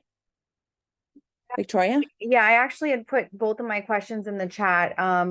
First one, I'm sure they got lost at this point, but the first one was, is there a list that the Brink has that they can share with the group as far as different grants or scholarship programs that may exist for, tech founders or just startup founders in general? I feel like we're always put in this position where it's like we want to be working more on our business and not in our business. And by in our business, maybe other business ventures we have going on that we don't want to focus so much time on, or even working for someone else. So are those resources available? That's the first question. The second question is, I'm learning as I'm going here, but I know there's multiple rounds of fundraising, and I know we start with like friends and family, angel, then seed and seed, and all these different series. And I was wondering if there's a slide prepared or information that can be shared as far as defining what those different rounds are, at what stage we should be targeting those rounds, and maybe what the cap numbers are for those rounds. Like I'm trying to better understand that. Yep, I'm calling it up right now. Give me 1 second. Awesome. I knew you'd have something like that. I have like 1,000 zillion things going on here. So give me 1 second. It's in my book actually. While So you're looking for that, I keep hearing the word or the term cap table, and I'm putting the pieces together. Is that just a list of all the people that you've taken an investment on? it's called capitalization table. That's what cap table is. So capitalization, who's capitalized your company? And those are the investors that have a percentage of your company. And that becomes, it's like basically a spreadsheet.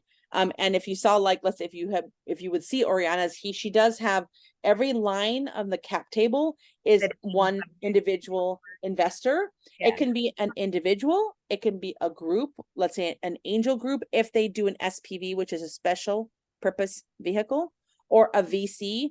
Or if you go and do crowdfunding, like equity crowdfunding, like WeFunder, the benefit of that, there's a lot of downs, but there's a lot of benefits, is that there are one line on the cap table for like 100 investors that come in. You want to make sure that you are very efficient with the number of people on your cap table. Okay, so I've been told you don't want a long cap table. You want don't. Okay, so that's why it's good to invest in groups versus individuals. Yeah, I mean, the groups, the only thing I want to make sure that you're defining is that, let's say new fund, I'm not gonna say new fund. If you have an angel group that wants to invest in you, that angel group can invest individually in you, or they have to do some sort of vehicle, like an SPV or something like that, to be able to have one line on your cap table. But not all angel investors do that. So I just want to be clear on that definition. Usually VCs, because they have a fund and one person is deciding, and you get that investment from that fund, is one line on your cap table. So you want to keep it really, really tight, really tight. Oh, great. William is sharing a document on grant opportunities. Carta is a great resource for building a capital. Correct, Garrett. Thank you so much for that. I love always you guys sharing each other. And then I will share with you right now the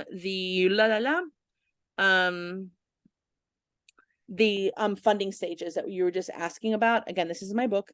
But you have idea, you go to pre-seed, seed, then you have like a startup, growth later, and steady stage. So here it's like ideation, friends and family is typically between pre-seed and seed.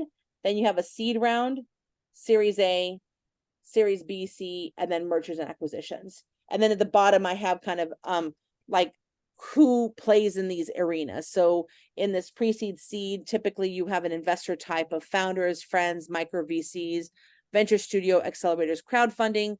And then you go up to like more early stage VCs, crowdfunding, equity, and then you really go into like super angels, VCs, and CVCs are corporate VCs. And then you go into like corporate VCs, PE, and then you have investment banking. So it kind of goes all alongside that whole continuum. And I mean, I can share this. I can give it to Steven and have him share it out. But this is, yeah. That'd be amazing. I took a picture of it, but Okay. And I think that's all I have here. It's all my book, but yeah, that's investment thesis. So that's it.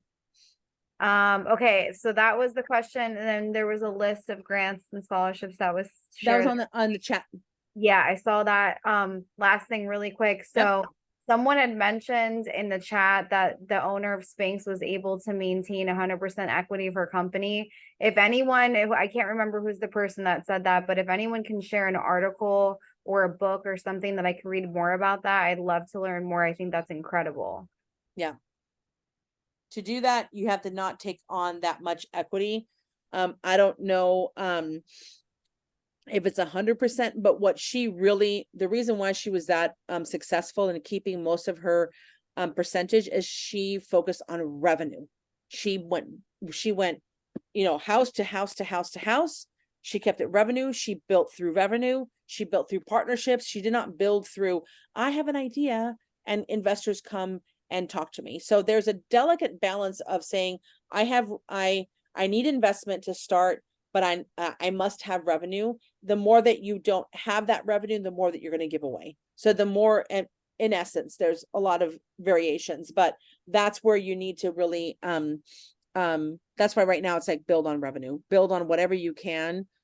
Even though I'm an investor, I'm like, if you don't have to get investors, go build something awesome and sell it. to the people that want to buy it. So one of my portfolio companies is a Sash Bag, and she's done an amazing job of just building an incredible community that if she brings out a bag, it's like, I don't know, like poopy green or whatever, everybody's gonna buy it because everyone's like, oh my gosh, she's amazing, like I'm gonna buy anything from her. But she's created this community on Facebook that she has a group of like 500 ladies that have like 20 bags each. Who knew? Like, you don't even know, but she built it from the ground up, revenue, who wants what. And she basically asked them like, what color do you want next year? And they're like, oh, we want like blah green and this green and that purple and that fringe and all that. She creates it, she sells it, and she's done great.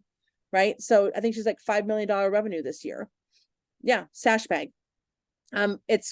She also has investors because she needed some like capital to be able to like do some factoring and some capital to be able to scale a little bit more in certain aspects of the scale process, but she's kept most of it. So thank you so much. You're welcome. And we're like at 8:26. Any other questions, Amy? Do you want me to stop? I can go on all night. Yeah, I think, well, thank you so much, Sylvia. Just abundance of information. And so you guys, this was awesome to have Sylvia and Oriana share Yeah, her she's story. fantastic. So tomorrow, I will put in the chat next week, we're going to be doing the Ask and Founders, Ask and Traction. Sorry, there's many things I want to say and I'm trying to multitask. So this is if you look in the chat, I put a link to the meeting for next week. Some of you I know have registered for the entire series and some of you do one at a time. It doesn't matter. But next week's going to be about Ask and Traction slides. And Misty is queuing up a bunch of our founders from SDAC and to show off their slides and talk about like, what do those slides look like? There's many different ways to do that. And so we'll be on Zoom again. And we had like almost 100 people today. So it was fabulous. I love the functionality of the chat. It's like something we can't do when we're in person. Both are great. So you guys, thanks. Any final words, Misty, before I close it? No, grateful you're all here. Love what you're doing. Sylvia's giving you a ton of tools, and go take them apart and then get working on those decks. Yeah, and then Stephen, our program specialist from the Brink, he's been monitoring the chat. He's going to, some of this handouts were in the chat, but don't worry, he's going to send a follow-up email in the next day or so with all of the links to the presentations and the recording as well. So with that, we'll let you go. Have a great evening. Thanks for coming, and we'll see you next week. Thank you all very much. Thank you, Sylvia. Thank you so much. Good night, all. Cheers. Hi, Melissa. It's always nice seeing you guys. Thank you. Thank you. Yeah, no problem. Peace out. Thank you. And everyone. Night. Night.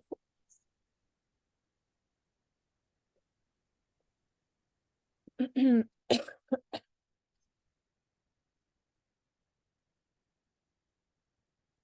can stop recording too.